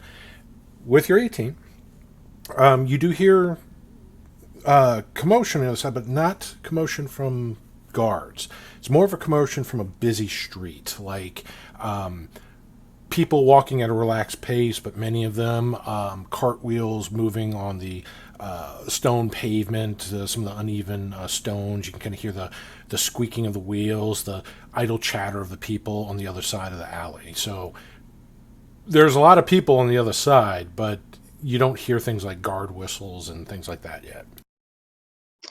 Okay, guys, what's the plan?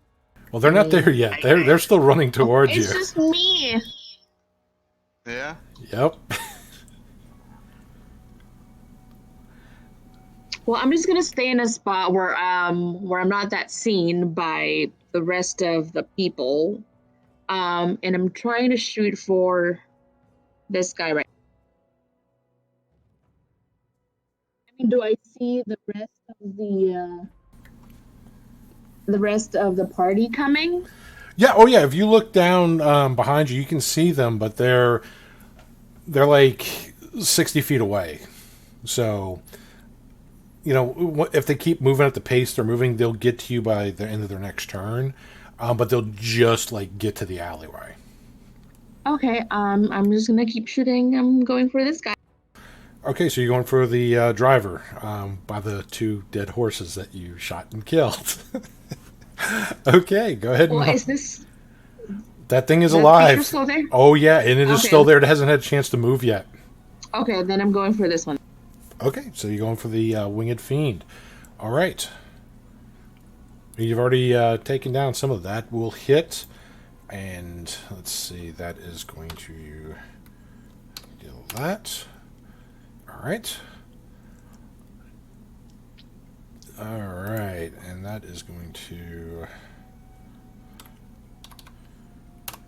And yeah, that's actually going to be 1 over its HP, even with the damage reduction. So you do manage to kill with that second shot. Its body Okay, falls and down, I'm just turns to gonna ash. try to hide, try to be stealthy, and just wait for the rest of the. Well, you wouldn't be able to hide yet because that's going to take an action to kind of do that. Since you already fired twice, but Okay. you can kind of move to take cover.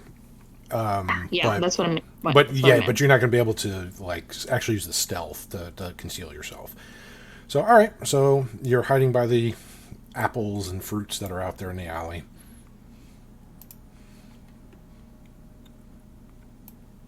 All right, so guard there is going to go over. Let's see. Let's see if this will work. Yes, it actually works. Okay.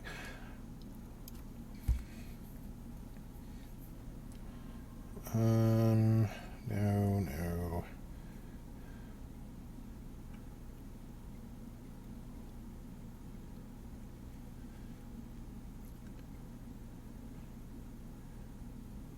Yeah, but which one?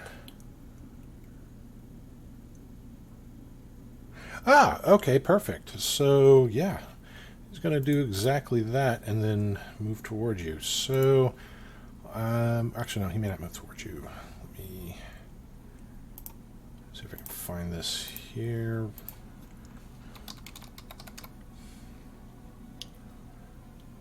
And where's that pop up? Space right next to it.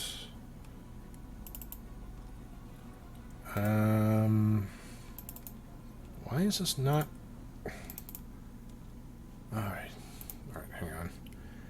It's not letting me quick open the sheet, so I have to do this another way to look at the info that I need to look at.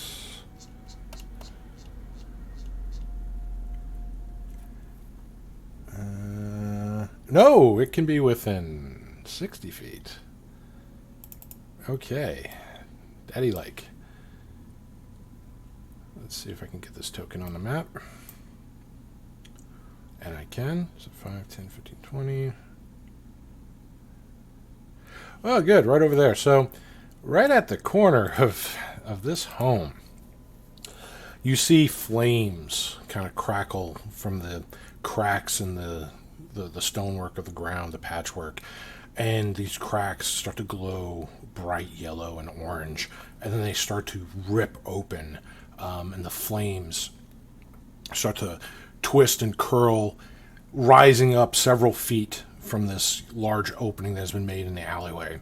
And as the flames get about 7 feet or so, very intense heat. Doesn't seem to be lighting the nearby building on fire, but the stonework does get a little scorched. As the flames pull down, what you see is another lavender-skinned being. But this one seems to have a large, wicked-looking glaive in its hand. And it almost looks like a purple elf, but with a very long, thick, tangled beard like a dwarf. But the beard ends in very sharp, pointed barbs. And it's looking right at you, Elodia.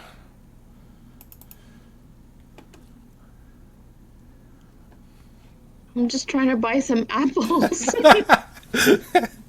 Don't mind me.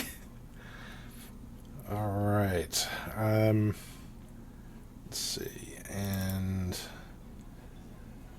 nope. Come on. Oh, that's right. 'Cause it's already shortcutted here.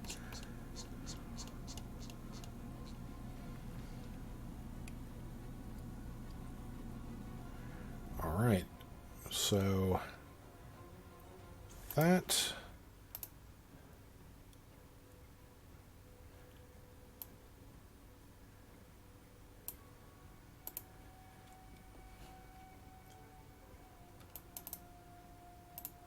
Come on. Oh, it moved up here. All right, so Elodia, it is going to try to impale you on its glaive. Let's see if it can do so. No! No, it will not. At least not with that attack, anyway.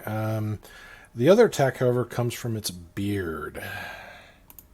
So it missed you with the glaive. The beard misses you as well. God, I can't roll higher than a 5 with this damn thing. All right, well, that's going to end its turn. So with that, the guard here is also going to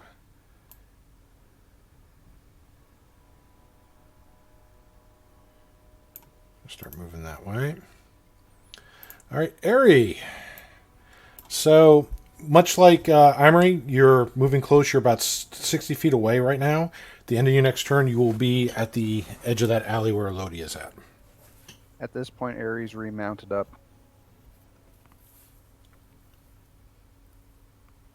So you're having Nene come to you. Yep. That way I can get there faster. All right. So with Nene's help, we'll say you get to the alley on this turn. Because Nene can move much faster than you.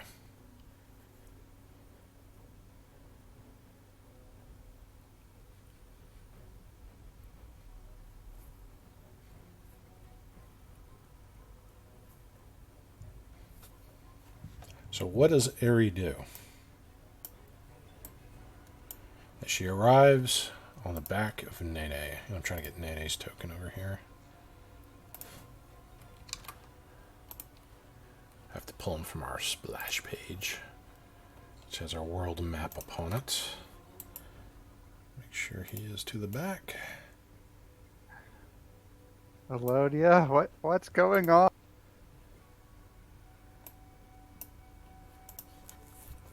Just kill this guy.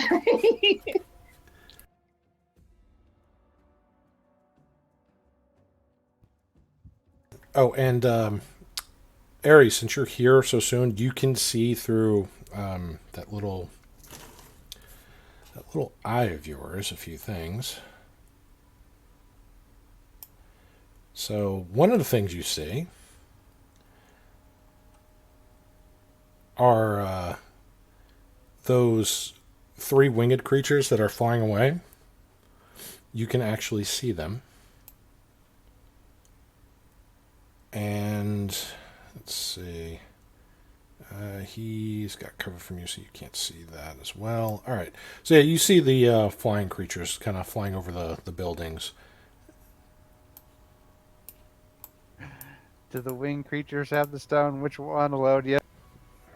I don't see any. I saw them earlier, but I don't see them.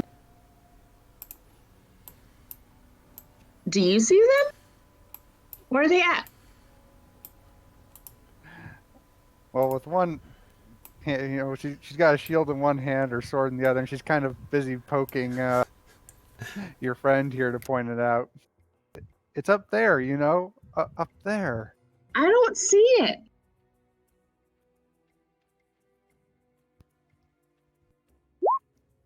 Okay, look, it's up there.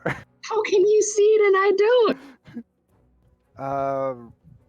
It's a bad guy, and I'm a paladin. So Ari Wow. makes a pointing stab kind of motion and obviously misses him.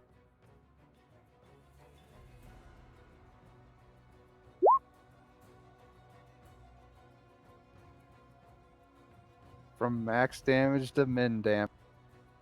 But a hit is still a hit. Wait, a 19 does hit, right? Yeah, but it's a 1. Well, 19. Just I thought you were asking about the first one. I'm like, no, that's a nat 1. That's not going to hit. This isn't No, Pathfinder that Second one was Edition. her kind of trying to point while attacking. 19 will hit. By the way, a natural 1. You could still technically hit somebody if you roll like 10 above their armor class in Pathfinder Second, which is amazing. So. True, but if something had a -1 AC, it probably wasn't going to live long anyway. Fair enough. Anyway, so as you strike it with the keyblade here, and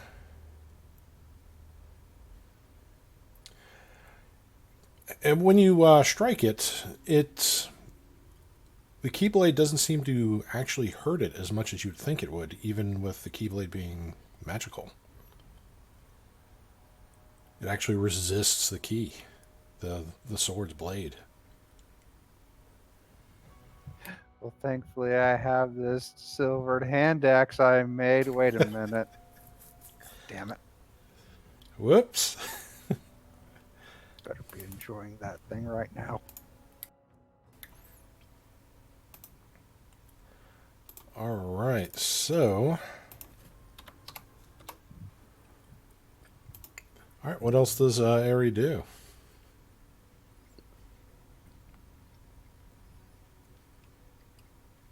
I don't think I want to waste any more spells, so that will end my turn.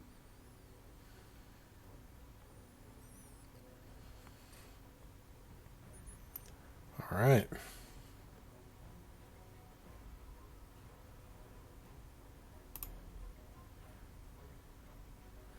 And that one's done because killed it. Barth, same thing as Emery. At the end of your next turn, after your double move, you will be at the alley's edge. You see Ari on top of Nene attacking something that seems to be fighting with Elodia.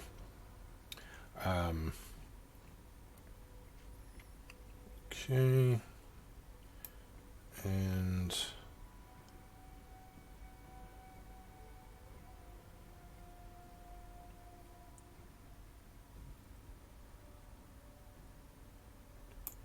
I gotta move that one. So we should be up here. All right. And with that, Amory, if you double move, you can be right at the edge of the alley. Where would you like to be at? I know you can't really... you're going to overlap a little bit with the other tokens that are there, but you can be closer if you would like to be or be there. I'll be here. All right. So with her there, what are you doing? You just double moved. Is there any bonus actions you'd like to do? I do not have any bonus actions I can take. Yes, you do. You're a rogue. Bonus action dash. Oh! Yeah, I don't have the double move then, do I? I can just bonus action dash and I still have my action, right? Okay. Well, in that case, we'll retcon last round. So you come at the beginning of this one, because you would have ended it with your bonus. So you wouldn't have your bonus, but you'd be able to do your movement and your actions. Basically substituting the dash for the other action. Does the demon look injured? Very little. It's got like a tiny nick on it, one of its biceps. Licking the dagger on. Make that con save. All right. Just let's plus that. And does it have any? As is for the con is for poison. Yep. Has no effect on it. Well, that was sad. That you see the venom like going into it, and it just like looks back at you, not even bothered by it. Though the piercing damage is something different. So let's see. Much like Ares' magical weapon, yours also does not seem to have the same impact that you're normally used to. But that damage goes in full. Thankfully, you have unnamed sources. It's going to be minus that. And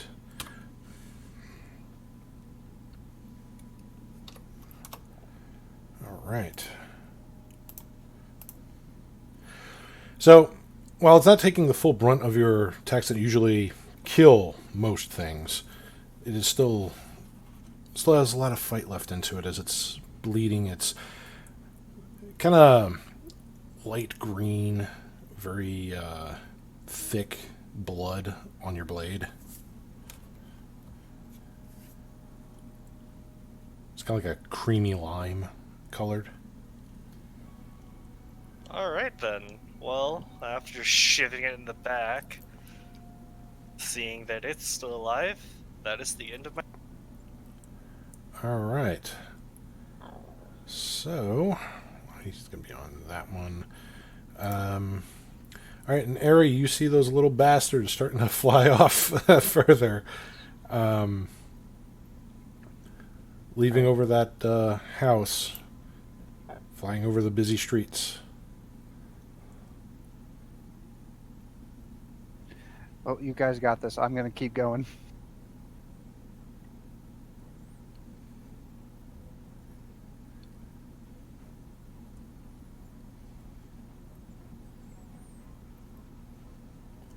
All right.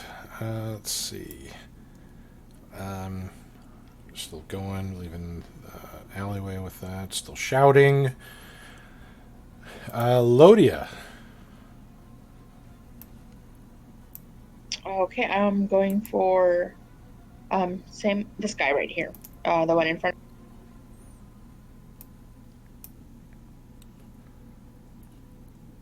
All right. So, what are you attacking with? Because he's literally right in front of you. Oh, but it's at disadvantage. Yeah, if you attack with your So, bow, it's at 19. disadvantage. Shit. On disadvantage, 19.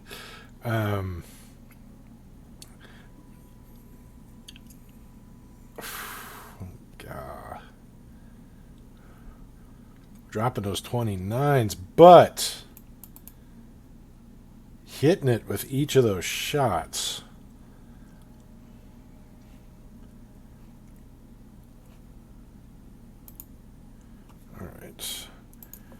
still badly hurt, but it's still very much a threat. Imri, do you see any winged creatures flying and point to the direction where Ari was?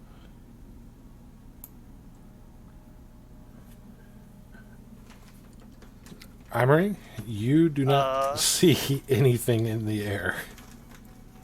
Imer's gonna glance over there and go, "Oh wow, someone else finally decided to ask about that." Yeah, no, I can't see them. Guys, now's not the time. Ari, do you still see it? Yes, I'll go after them. You take care of this.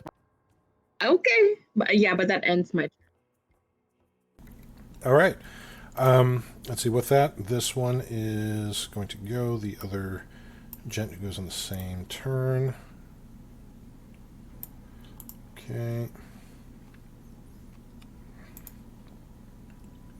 It's going that way. All right. This creature wielding its glaive, looking at each one of you. It is going to.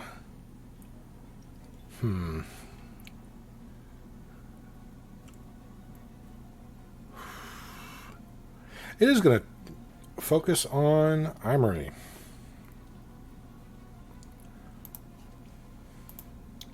That is not going to hit.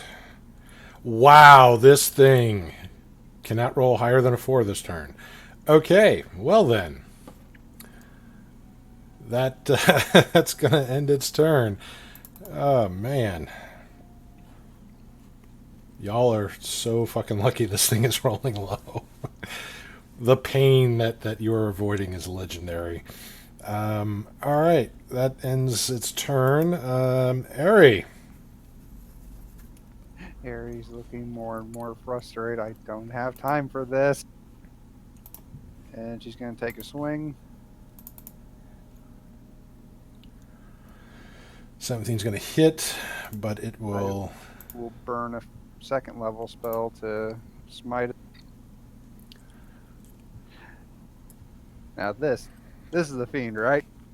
Yes. This is most certainly a fiend. If it's not, this is the weirdest elf you have ever seen. 25 radiant damage. Ari, as she shouts, "I don't have time for this!" Her blade glows with radiant energy as she stabs this thing. You see the wound just bright white light. The heat intense as you both Imri and Elodie feel the wound on this creature just pierce through the blade as it pierces through its back, the other part through its front. Both of you kind of feel the heat. The blinding white light expands as this creature's like... And once the light kind of dims down, the shouting also does. And all you see where this creature was standing is just 2 like blackened smudges.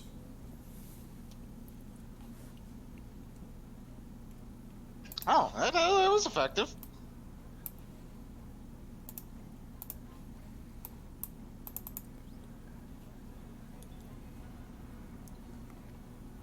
So, Ari, what else are you doing besides running Imri over with Nene? I'm running Imri over with Nene. Give chase to the flying demons that definitely don't have the crystal. I don't know what you're talking about. I don't know why they would have that at all. Definitely not. Ari's, gonna have Nene just push past the horses and the cart. Okay. I don't think they went off that way. Didn't they go off the other way? Well, she's trying to get to the street. I mean, okay, sure. Do whatever. Yeah, because they went that way. And Yeah, they exited the map, right? oh yeah, they're off the map. I just put that there so you can kind of see the direction that they were flying in, but they're over the street area right now.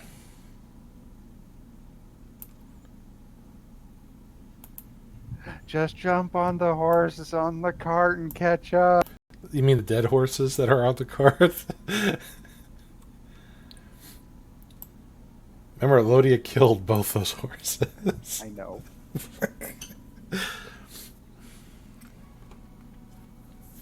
All right. Well, that's as far as Eri goes with that.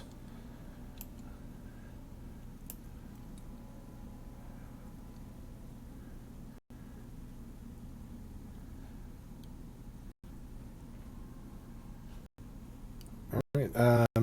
Barth. At the end of your double move here, you are faced with Elodia and Imri and Nene.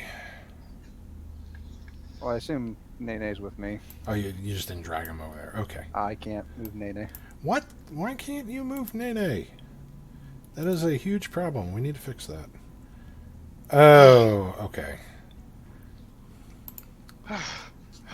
Okay. So you guys dealt with that. Good.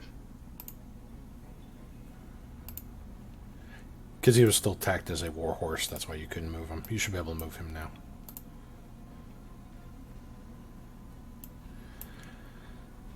Yeah, you come running up here and it's like, what's the problem? You don't see anything, any threats, nothing. Just a Alright, well, cart on Bart's the... gonna create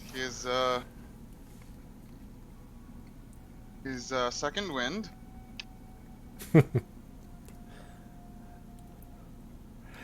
Second wind and second breath.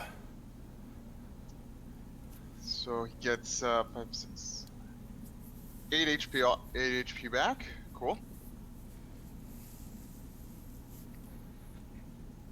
Kind of bandaging himself up, like stopping the bleeding, you know, the burns from the rotting flesh. Kind of just making sure things don't get worse.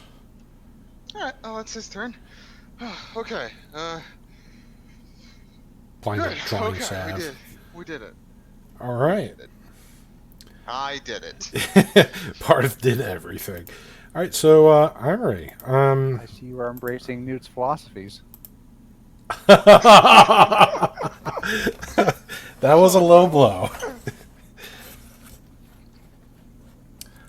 So, Imri, what are you doing?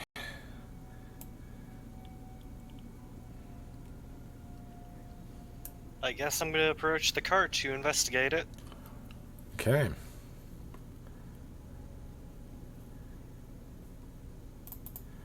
Do not need that one out there.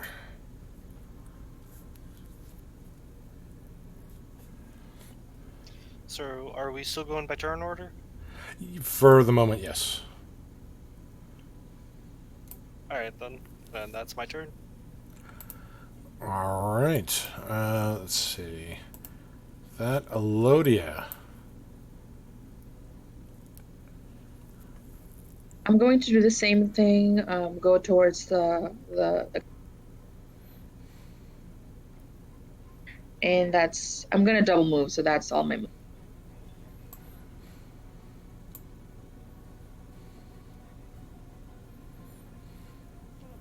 Okay. Eri.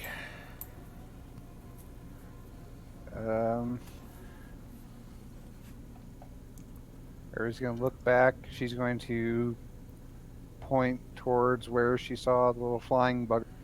Yeah, because they dip behind some of the taller buildings. You're starting to get your vision kind of blocked. So once you get out the alley, you should be able to see them again. They're that way. Hurry! And she's gonna continue going full speed ahead. Okay. So as you get out to the street is fairly busy. People are trying to get home before dark. You know, curfews and things going on. Merchants are trying to close up stalls. So it's very packed, very busy.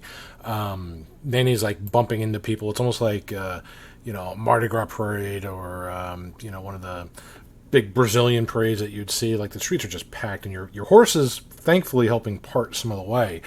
And because you're up on it, you do have a kind of a higher vantage point where you can see through the crowds, which, coupled with your sight, you do see something rather interesting. You see this this noble-looking fellow shouting at the guards, not shouting about him being attacked anymore, but now he seems to be shouting that somebody has stolen something from him. And he's kind of fiercely pointing around. Some of the imps also seem to be kind of scurrying the crowds as well. I want you to make a perception check. And because you're on Nene, I'm going to give you advantage on this. Let's see if the dice like me today. Probably not. They hate everybody today. 12. Not really. So, what you can see a little bit of the imps, at least, because the guy's pointing to like different stuff. You can see the little imps flying around. The imps are chasing someone, or rather, someones.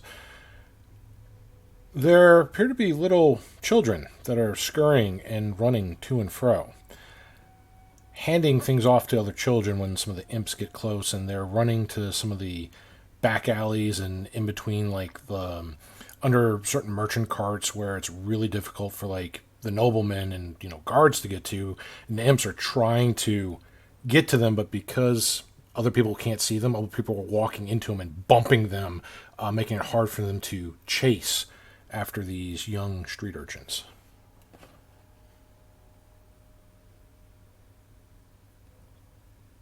Ari will turn back to the others. The kids have it. Look for the kids.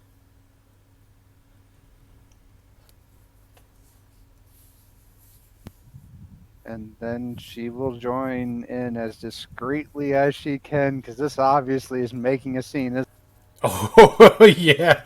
This is a huge... And there's guards, like, because you got a nobleman. First, someone was shouting being attacked. Lots of commotion coming from, the alley here. And now shouting that something's been stolen. Yeah, this is going to garner a ton of attention.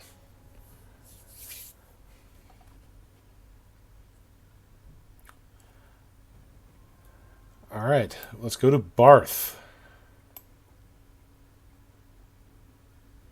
All right. Well, I guess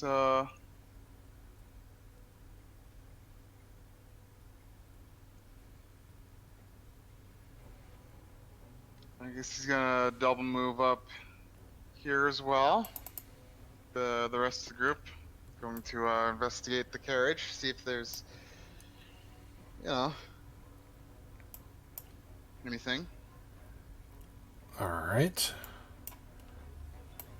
Let's move Ares token up here.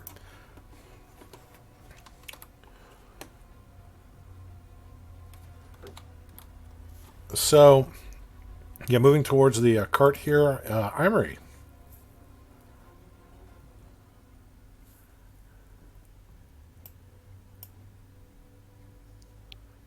By the way, just so I'm clear, are we even able to hear Ari yelling at us from as far away as she?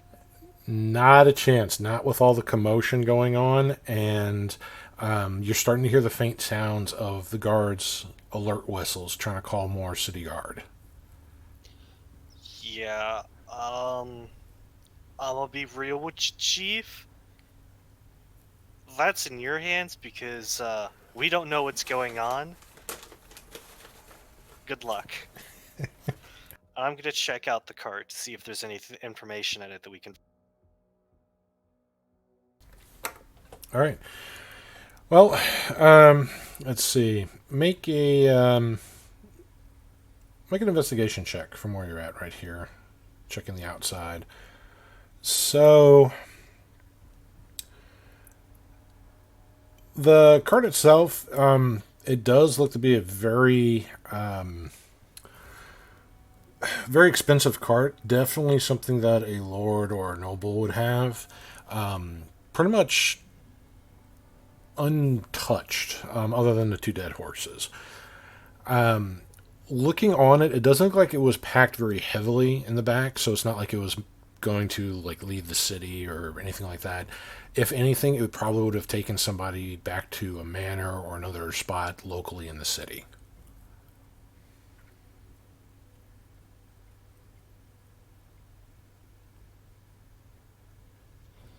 Alright. Hmm.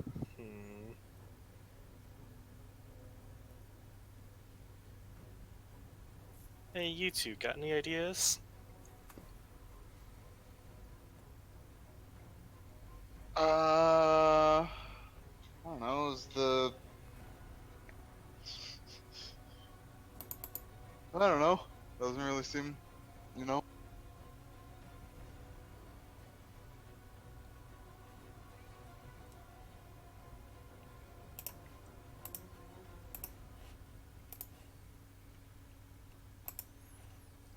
No, no input, Barth. I don't know. You just got here. I don't know. I just got here.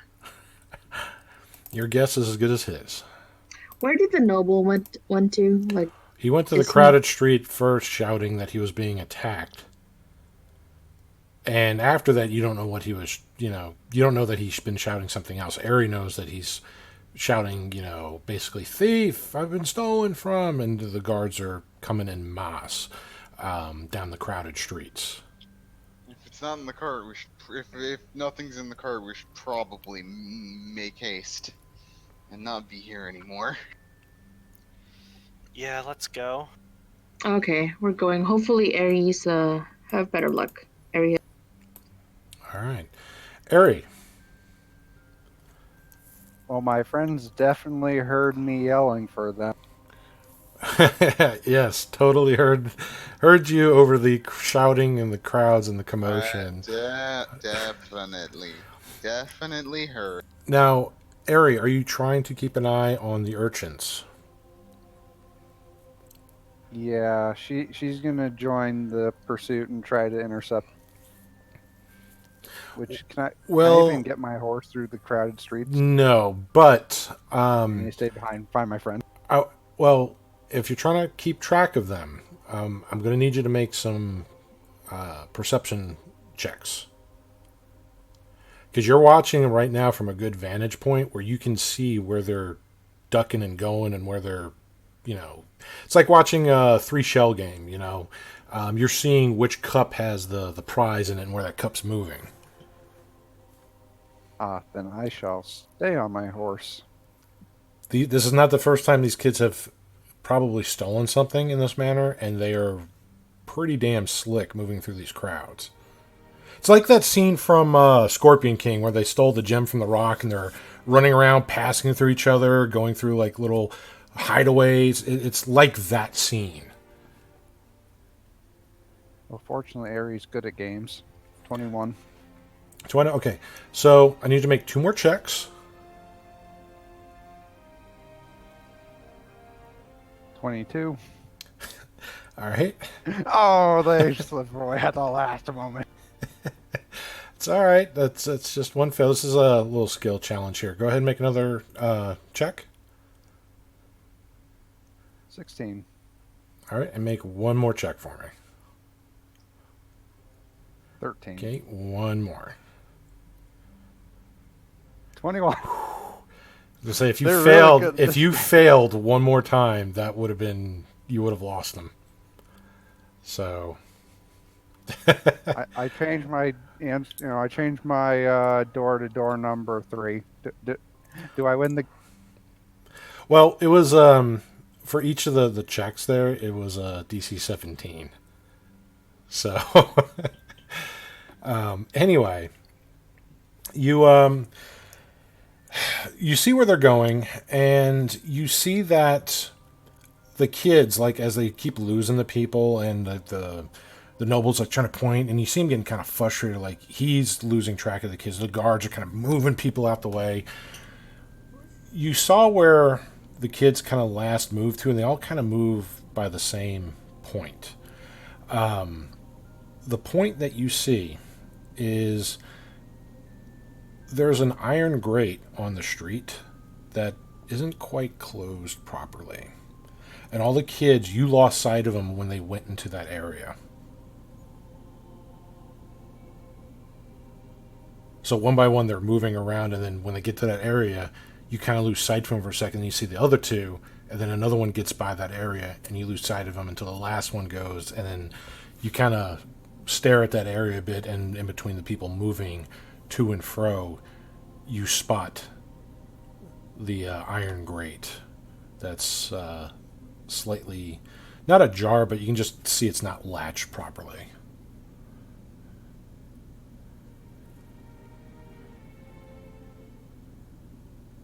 Brilliant. They're hiding in the sewers.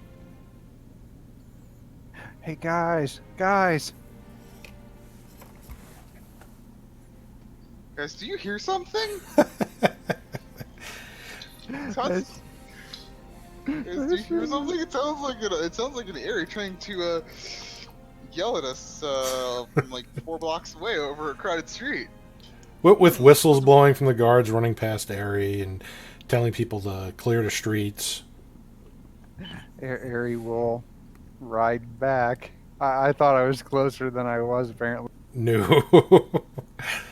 Guys, what are you doing? Come on.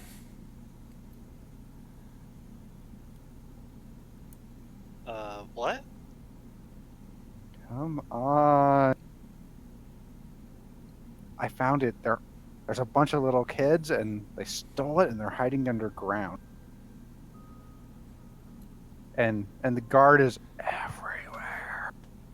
Yeah, the streets are getting filled with your guards. So if you want to get into that grate without the street being locked down, you need to get there soon. Well then, we should go now. Okay, I guess we're going. We're all going. Okay. Yep, let's go. All right.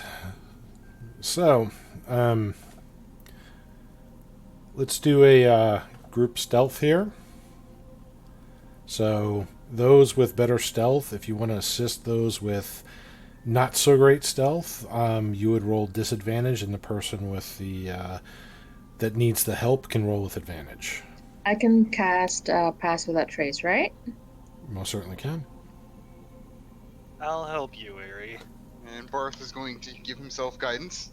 He taps himself on the forehead, and you hear him mutter, "Most bees do not enjoy pancakes," in a weird ethereal voice. All right, Oh, and I'm sorry, that's 18 for me. everybody has plus 10 because of the pass without trace. What was that, Anthony? Well, your disadvantage would cancel out your advantage from your item. Oh yeah, that's right. So I have a 21 plus the pass without trace That's then. 31. Mm-hmm.